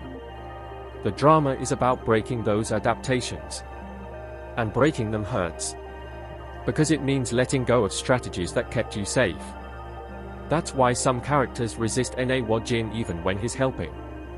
Help can feel like threat when you've built your life around certain survival strategies. The show's strongest emotional scenes often involve someone confronting that truth. Realizing that the way they've been behaving has been harmful. Realizing they've been complicit. Realizing they've been afraid.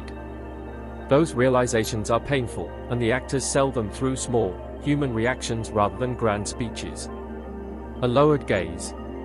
A swallowed word. A stiff laugh that dies in the throat. Those moments are what make the show feel grounded despite its heightened premise.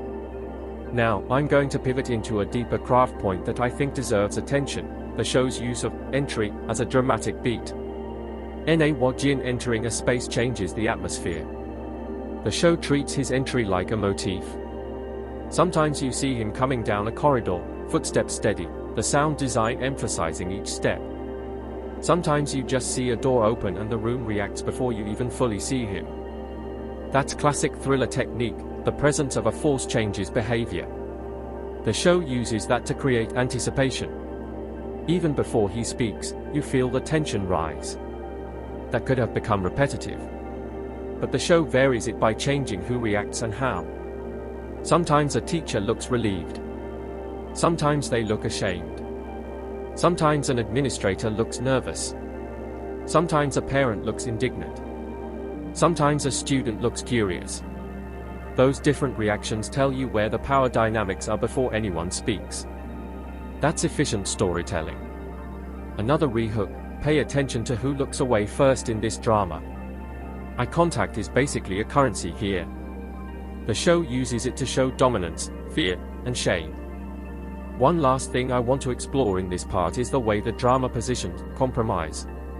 The premise explicitly says Jin is not afraid of compromise, which is interesting wording, because most people aren't afraid of compromise, they seek it. But in this world, compromise is often code for sweep it under the rug. So not fearing compromise might mean not fearing the social fallout of refusing it. Or it might mean he's willing to compromise strategically without compromising principles. The show plays with that ambiguity. And that's where Na Wajin's strategic mind matters. He doesn't compromise on the line, but he might compromise on the route to enforce it. He might allow someone dignity while still holding them accountable. He might choose timing that reduces collateral. Those are forms of compromise that are actually wise. The drama seems interested in that kind of nuance. But when someone calls him the Grim Reaper, it suggests people don't experience his nuance. They experience him as final, as judgment, as consequence.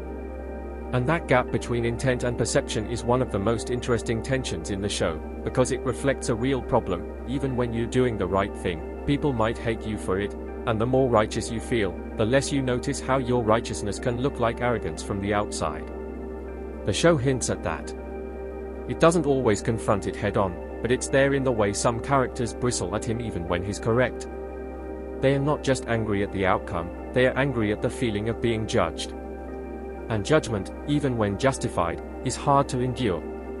So when the drama starts to move toward its later arcs, the stakes begin to feel less like, will this incident be resolved, and more like, can a system built on fear and appeasement survive the introduction of real boundaries without tearing itself apart, because boundaries create conflict before they create stability, and Na Wajin is essentially injecting conflict into a world that has been anesthetized by compromise, and the more conflict he injects, the more you start to sense that someone somewhere is going to try to remove him, discredit him, or twist the agency itself into something else, because systems defend themselves, and if he's truly redesigning the plans for protection, then he's not just fixing classrooms, he's threatening power structures that rely on teachers being quiet, and once you realize that, the drama stops feeling like isolated school incidents and starts feeling like a broader battle over who gets to set the rules of society, and that's where the tension tightens again, not with a neat resolution, but with a sense that every lesson taught is also creating a new enemy who has now learned something too,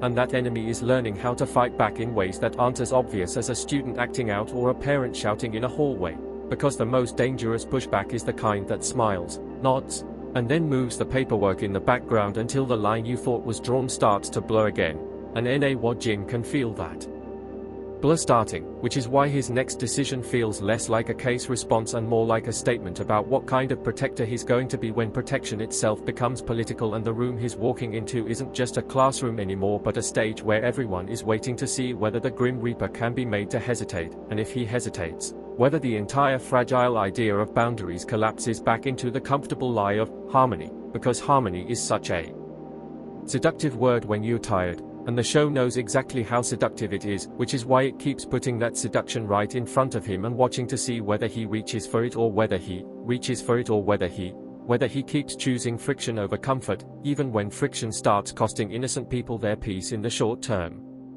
Because that's the sneaky truth the show keeps surfacing, sometimes doing the right thing makes the room worse before it makes it better. The class gets tenser. The parents get louder. The admins get shakier. The kids get more reactive. The system throws a tantrum.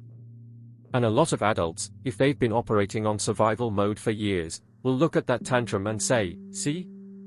Boundaries don't work. Boundaries cause chaos. When really, the chaos was always there. Boundaries just stop letting it hide. That's why the second half energy of Teach You a Lesson feels less like a string of incidents and more like a test of endurance. Not just Na Wajin's endurance, but everybody's. Can teachers endure the social backlash of enforcing basic standards? Can parents endure the shame of being told, your child did wrong, without turning it into a war? Can administrators endure short-term discomfort without selling out the long-term health of the school? Can students endure consequences without turning consequences into identity? And the show, to its credit, doesn't treat those questions like abstract debates. It makes them emotional. It makes them petty. It makes them human. It makes them look like someone slamming a file down too hard. Like a teacher's voice cracking on a sentence they've rehearsed in their head all night. Like a parent's smile turning into that thin-lipped expression that says, I'm going to make this your problem. Like a kid's bravado slipping into panic when they realize the adult in front of them won't be bought with tears or threatened with accusations. Here's where Hong Jong-chan's direction really earns the thriller label for me. He understands that an institutional drama needs a villain shape even when it doesn't have a single villain person. So he films the institution like a living thing. The way corridors stretch. The way doors close. The way people stand in clusters, whispering. The way a meeting room can feel like a courtroom 1 second and a trap the next. The show uses architecture as psychology. It's not fancy. It's just smart. And that matters because the drama is basically about how space dictates power. In a classroom, the teacher is supposed to have authority, but in this world, the classroom has become a stage where the teacher is the most vulnerable person in the room. In an office, administrators are supposed to be responsible, but they often feel like public relations representatives. In a parent-teacher meeting, the teacher should be supported by the institution, but the show often frames the teacher like they are on trial. Then Na Woo-jin enters those spaces and rearranges the geometry. Suddenly the teacher is not alone. Suddenly the parent is not the only one with confidence. Suddenly the administrator's neutrality looks like complicity. And if you're watching carefully, you realize the show is also teaching the viewer how power works. It's not always loud. It's not always violent. It's often just who gets to set the terms of the conversation. A question that kept popping into my head late game was, does Na Woo-jin actually want to change hearts, or does he want to change behavior? Because those are different goals, and they require different methods. Changing hearts requires patience, empathy, and sometimes vulnerability. Changing behavior can be done through consequences alone. Consequences are quicker. They are also colder. And a guy nicknamed the Grim Reaper is, by definition, more aligned with consequences than with counseling. The show plays with that. Sometimes Na Woo-jin feels like an educator himself. Not a teacher in the classroom sense, but a teacher of boundaries. He'll force someone to face what they did and why it mattered. Those moments are satisfying because they feel like actual teaching, not just punishment. But other times, the show leans into his inevitability. The lesson is delivered like a verdict. Efficient. Final. And you can feel the difference in tone. That difference is where the drama gets morally spicy, and where I think some viewers will either fall in love with it or start to push back. If you're someone who values restorative approaches, you might wish the show leaned more into repair. If you're someone who's been burned by endless, second chances, given to people who never change, you might find the show's harder edge deeply validating. I'm kind of in the middle, and that's why the show got under my skin. I want repair. I also want protection. And sometimes you don't get both cleanly. One of the most effective late series choices is how often the drama reminds you that teachers are human beings with limits. Not inspirational posters. Limits. You start seeing the cost of constant vigilance. The way teachers anticipate trouble before it happens, scanning a room like security guards instead of educators. The way they choose words like they are drafting legal documents. The way they avoid touch, avoid jokes, avoid anything that could be misinterpreted. That's not a classroom. That's a minefield. And when a drama makes a classroom feel like a minefield, it's doing something emotionally violent on purpose, because it wants you to feel how warped the environment has become. And then, when Na Woo-jin offers a line, an actual, enforceable line, you see some teachers exhale for the first time. And I don't mean metaphorically. The actors literally play it like relief in the body. A shoulder drop. A breath. A blink that lingers. It's those small performance choices that sell the social commentary without turning it into a speech.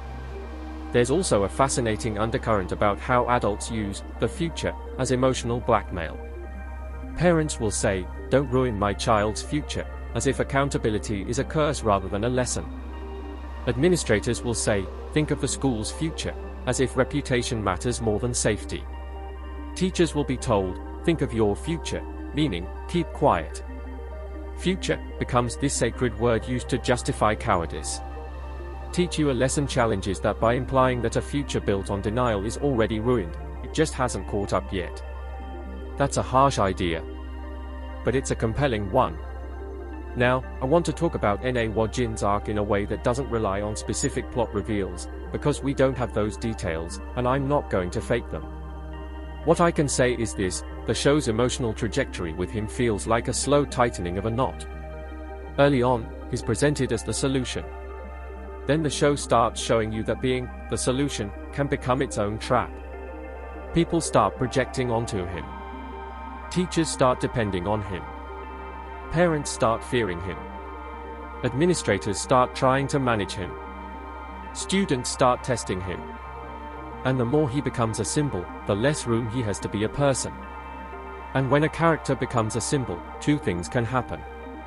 Either they become boring because they are too fixed, or they become tragic because they're being crushed by expectations. Teach You a Lesson leans toward the tragic possibility without turning him into a victim. He's still powerful. Still competent. Still the guy who doesn't blink. But you can feel the isolation deepen. The Grim Reaper nickname starts to feel like a cage. People don't talk to a Grim Reaper like they talk to a colleague. They talk to him like he's a consequence in human form. Even allies can become careful around him. That carefulness is lonely. And loneliness, over time, can curdle into something dangerous: contempt. That's the shadow the show keeps hinting at.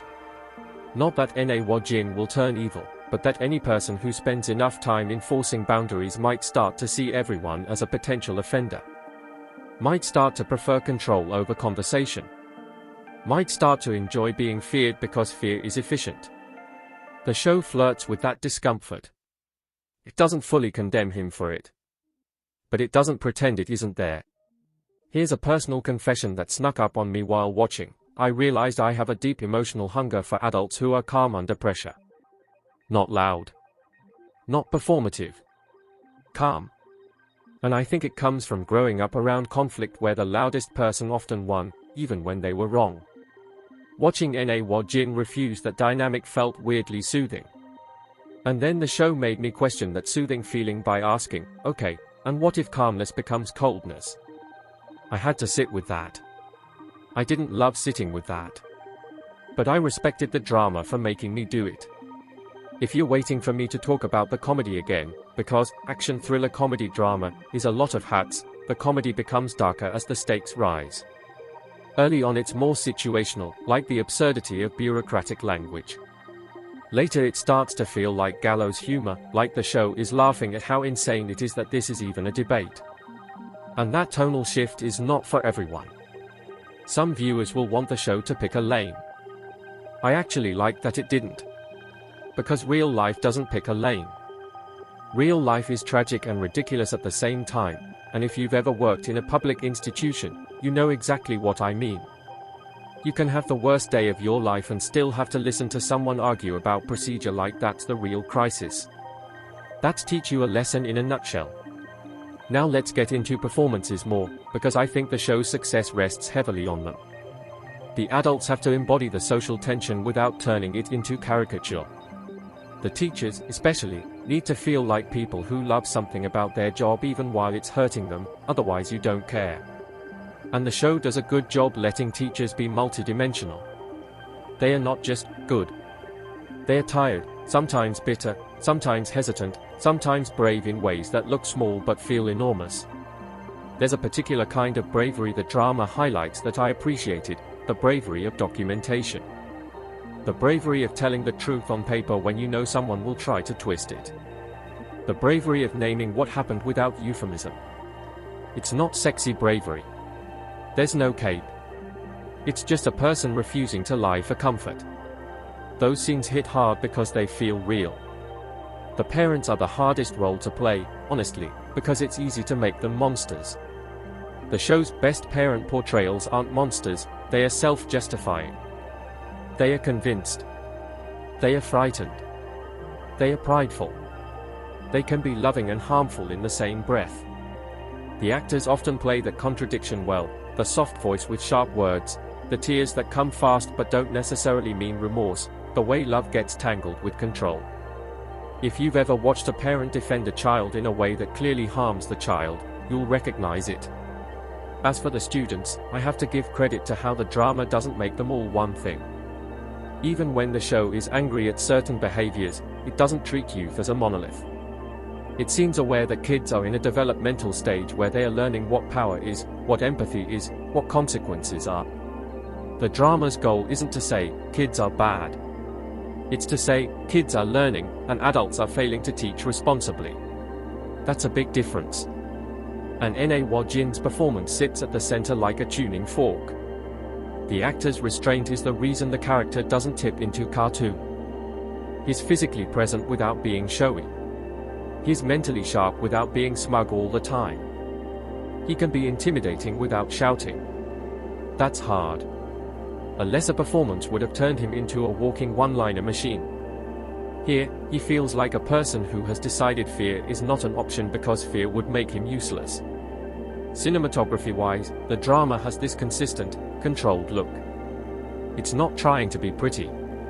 It's trying to be clear. Even in tense scenes, the camera doesn't get sloppy. It doesn't rely on shaky cam chaos to create intensity.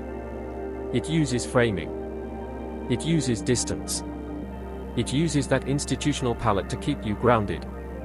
When something escalates, it stands out because the baseline is disciplined. The show also understands the emotional meaning of uniforms and dress codes without needing to lecture about it.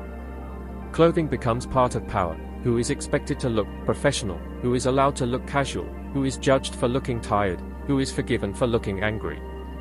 Those little social judgments are part of the teacher-rights conversation because teachers often get policed for appearance and tone in ways other adults don't. Teach You a Lesson keeps that pressure in the background, and it adds to the realism.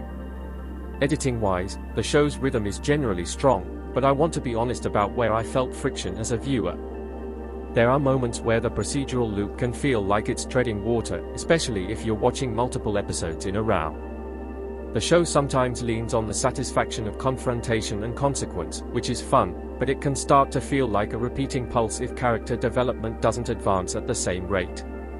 When it does advance, it's excellent. When it stalls, you start noticing the structure more. You start predicting beats, the escalation, the meeting, the pushback, the line draw. Again, this isn't a fatal flaw, it's a hazard of the format. But it's worth mentioning because your enjoyment will depend on whether you're here for the procedural satisfaction or for deeper transformation. The soundtrack and sound design remain quietly effective throughout. The show's use of silence is one of its best tools. And the recurring school sounds, bells, footsteps, chair scrapes, become emotional cues. They're like the world refusing to pause for your moral debate. Kids are still in the building. Teachers still have classes. Time moves. That creates pressure, and pressure is the show's oxygen. Now, theme-wise, I think Teach You a Lesson is fundamentally about adulthood. Not age. Adulthood as a willingness to tolerate discomfort for the sake of values. The drama suggests that a lot of adults have traded values for comfort. Not because they are evil, but because they are scared. Scared of complaints, scared of consequences, scared of being labeled. And when adults are scared, kids don't get stability. They get a vacuum. And vacuums get filled by whoever is loudest. Na Jin's purpose is to stop the loudest person from always winning. But the show also acknowledges that you can't build a healthy culture solely on enforcement. You need consent. You need buy-in. You need people to believe in the line, not just fear it. And that's where I think the drama's long-term message is more hopeful than its marketing might suggest. It's not saying, be harsher. It's saying, be braver. Braver about truth. Braver about responsibility. Braver about saying no. And yes, braver about being disliked. Here's a surprising take I want to lay down because I can already imagine the comment section. I don't think Teach You a Lesson is primarily a teacher power fantasy. I think it's an adult accountability fantasy. Teachers are part of that, but so are administrators and parents. The show's most cutting critique is not aimed at kids, it's aimed at adults who hide behind kids, or hide behind policy, or hide behind neutrality. If you go into it expecting a kids are monsters narrative, you might be surprised by how much the drama actually exposes adult failures. That doesn't mean it's gentle on student misbehavior. It's not. But the point isn't kids are irredeemable. The point is kids aren't being taught properly because the adults are compromised. That's a different kind of anger. It's anger at neglect disguised as progressive tolerance. And I want to be careful here, because any story about discipline can accidentally validate harmful real-world attitudes. It can be used by viewers to justify cruelty. That's always a risk. The drama tries to mitigate that risk by emphasizing, properly teach, rather than punish. But it's still a line it walks, and I think it's fair for viewers to interrogate that. If you've experienced authoritarian schooling, this drama might hit a nerve in a bad way. If you've experienced chaos in schooling, it might hit a nerve in a cathartic way. Your mileage will vary, and I don't say that to dodge having an opinion, I say it because the show is deliberately provoking different nerves. There's also a meta-theme about recording and performance that I think is one of the most modern aspects of the drama. Even when the show isn't explicitly showing phones, you feel that someone could be filming anxiety. That changes how adults behave. It changes how kids behave. It changes how institutions respond. It creates a world where truth is less important than what can be proven in a clip. And the show treats that as a tragedy, because education is messy and contextual, and clips flatten context. Na Wojin, interestingly, seems to operate as someone who understands clips but refuses to be ruled by them. He's not naive about optics. He's just not willing to let optics become morality. That's a powerful stance, and it's also a dangerous one in a world where public narrative can destroy careers. Which brings us to stakes. The drama's stakes aren't just, will the teacher be okay? They're reputational, institutional, psychological. It's about whether the concept of teaching can survive in an environment where teachers are constantly on trial. That's huge. That's why the show sometimes feels like it's about society more than about one school. The school is a microcosm. The drama is basically saying, if we can't handle boundaries in a classroom, what does that say about our ability to handle boundaries anywhere else? Okay, let's talk about what I wish the show did more of, because being fair means naming the gaps too. I occasionally wanted more sustained attention on what repair looks like for students. Not just, you were wrong, but here's how you rebuild trust. The show's focus is heavily on protecting teachers, which makes sense given the premise. But proper teaching would ideally include a stronger exploration of how kids learn empathy, how they re-enter community after causing harm, how they apologize in a meaningful way. The drama hints at that territory, but its adrenaline is often in confrontation, not in reconstruction. Now, I'm not saying the show should turn into a gentle counseling drama. That's not its genre. But when you title something Teach You a Lesson, you're inviting the audience to think about what teaching actually is. Not just enforcement. Teaching is relational. It's repetitive. It's patient. It's deeply unsexy. And I think the show sometimes prefers the sexy part, the moment of consequence. That's understandable. It's TV. But it's also where the show is most vulnerable to criticism from people who fear it's endorsing punitive approaches. Another thing, because the premise is socially charged, some characters occasionally feel like they're there to embody a position rather than to live as full humans. Not all of them. Many feel richly played. But sometimes you'll get a line of dialogue that sounds like it was written to be quoted in a debate rather than spoken in a room. When that happens, you feel the writer's hand. Still, Lee Nam-jiu's writing is often sharp in the way it uses contradictions. It shows how the same phrase can mean different things depending on who says it. Protection. Rights. Peace. Harmony. Those words become contested territory. That's smart writing, because it reflects how social discourse works. We fight over vocabulary before we fight over policy. And the show does something else that I appreciated. It doesn't let teachers off the hook entirely. It acknowledges that teachers can draw lines poorly. That teachers can be reactive. That teachers can be human. It doesn't make them saints. That nuance is essential, because a teacher writes drama that turns teachers into perfect victims would be dishonest.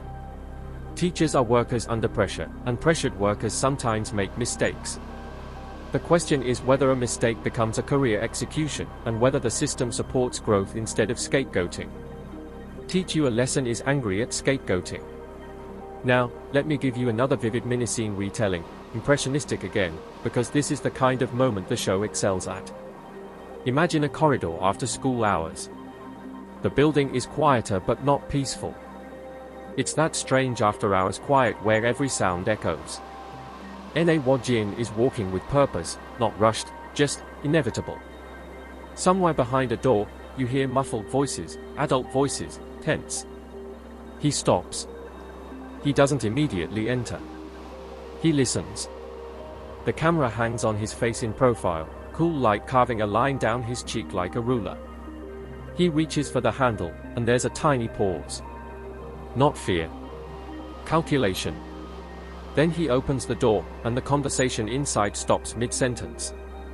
You don't need anyone to say, "He's here." The room knows. The air changes. And for a second, you can almost feel everyone in the room checking their own behavior, like they're mentally rewinding what they just said to see if it will damn them. That is the Grim Reaper energy, and the show sells it not through melodrama, but through atmosphere. That atmosphere is why the drama is bingeable even when it's heavy. It keeps you in a state of anticipatory tension. You're always waiting for the moment someone gets caught in their own logic.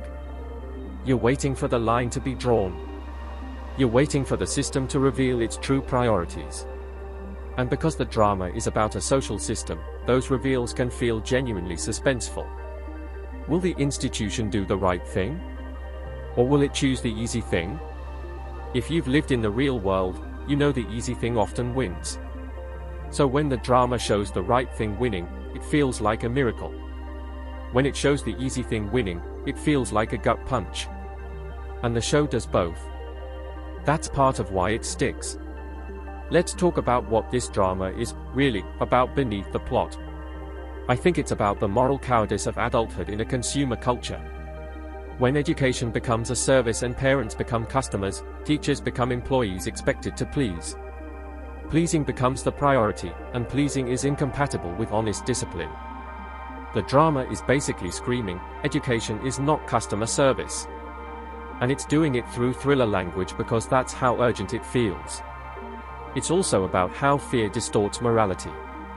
When teachers fear being accused, they avoid necessary confrontation. When admins fear headlines, they avoid truth. When parents fear shame, they avoid accountability.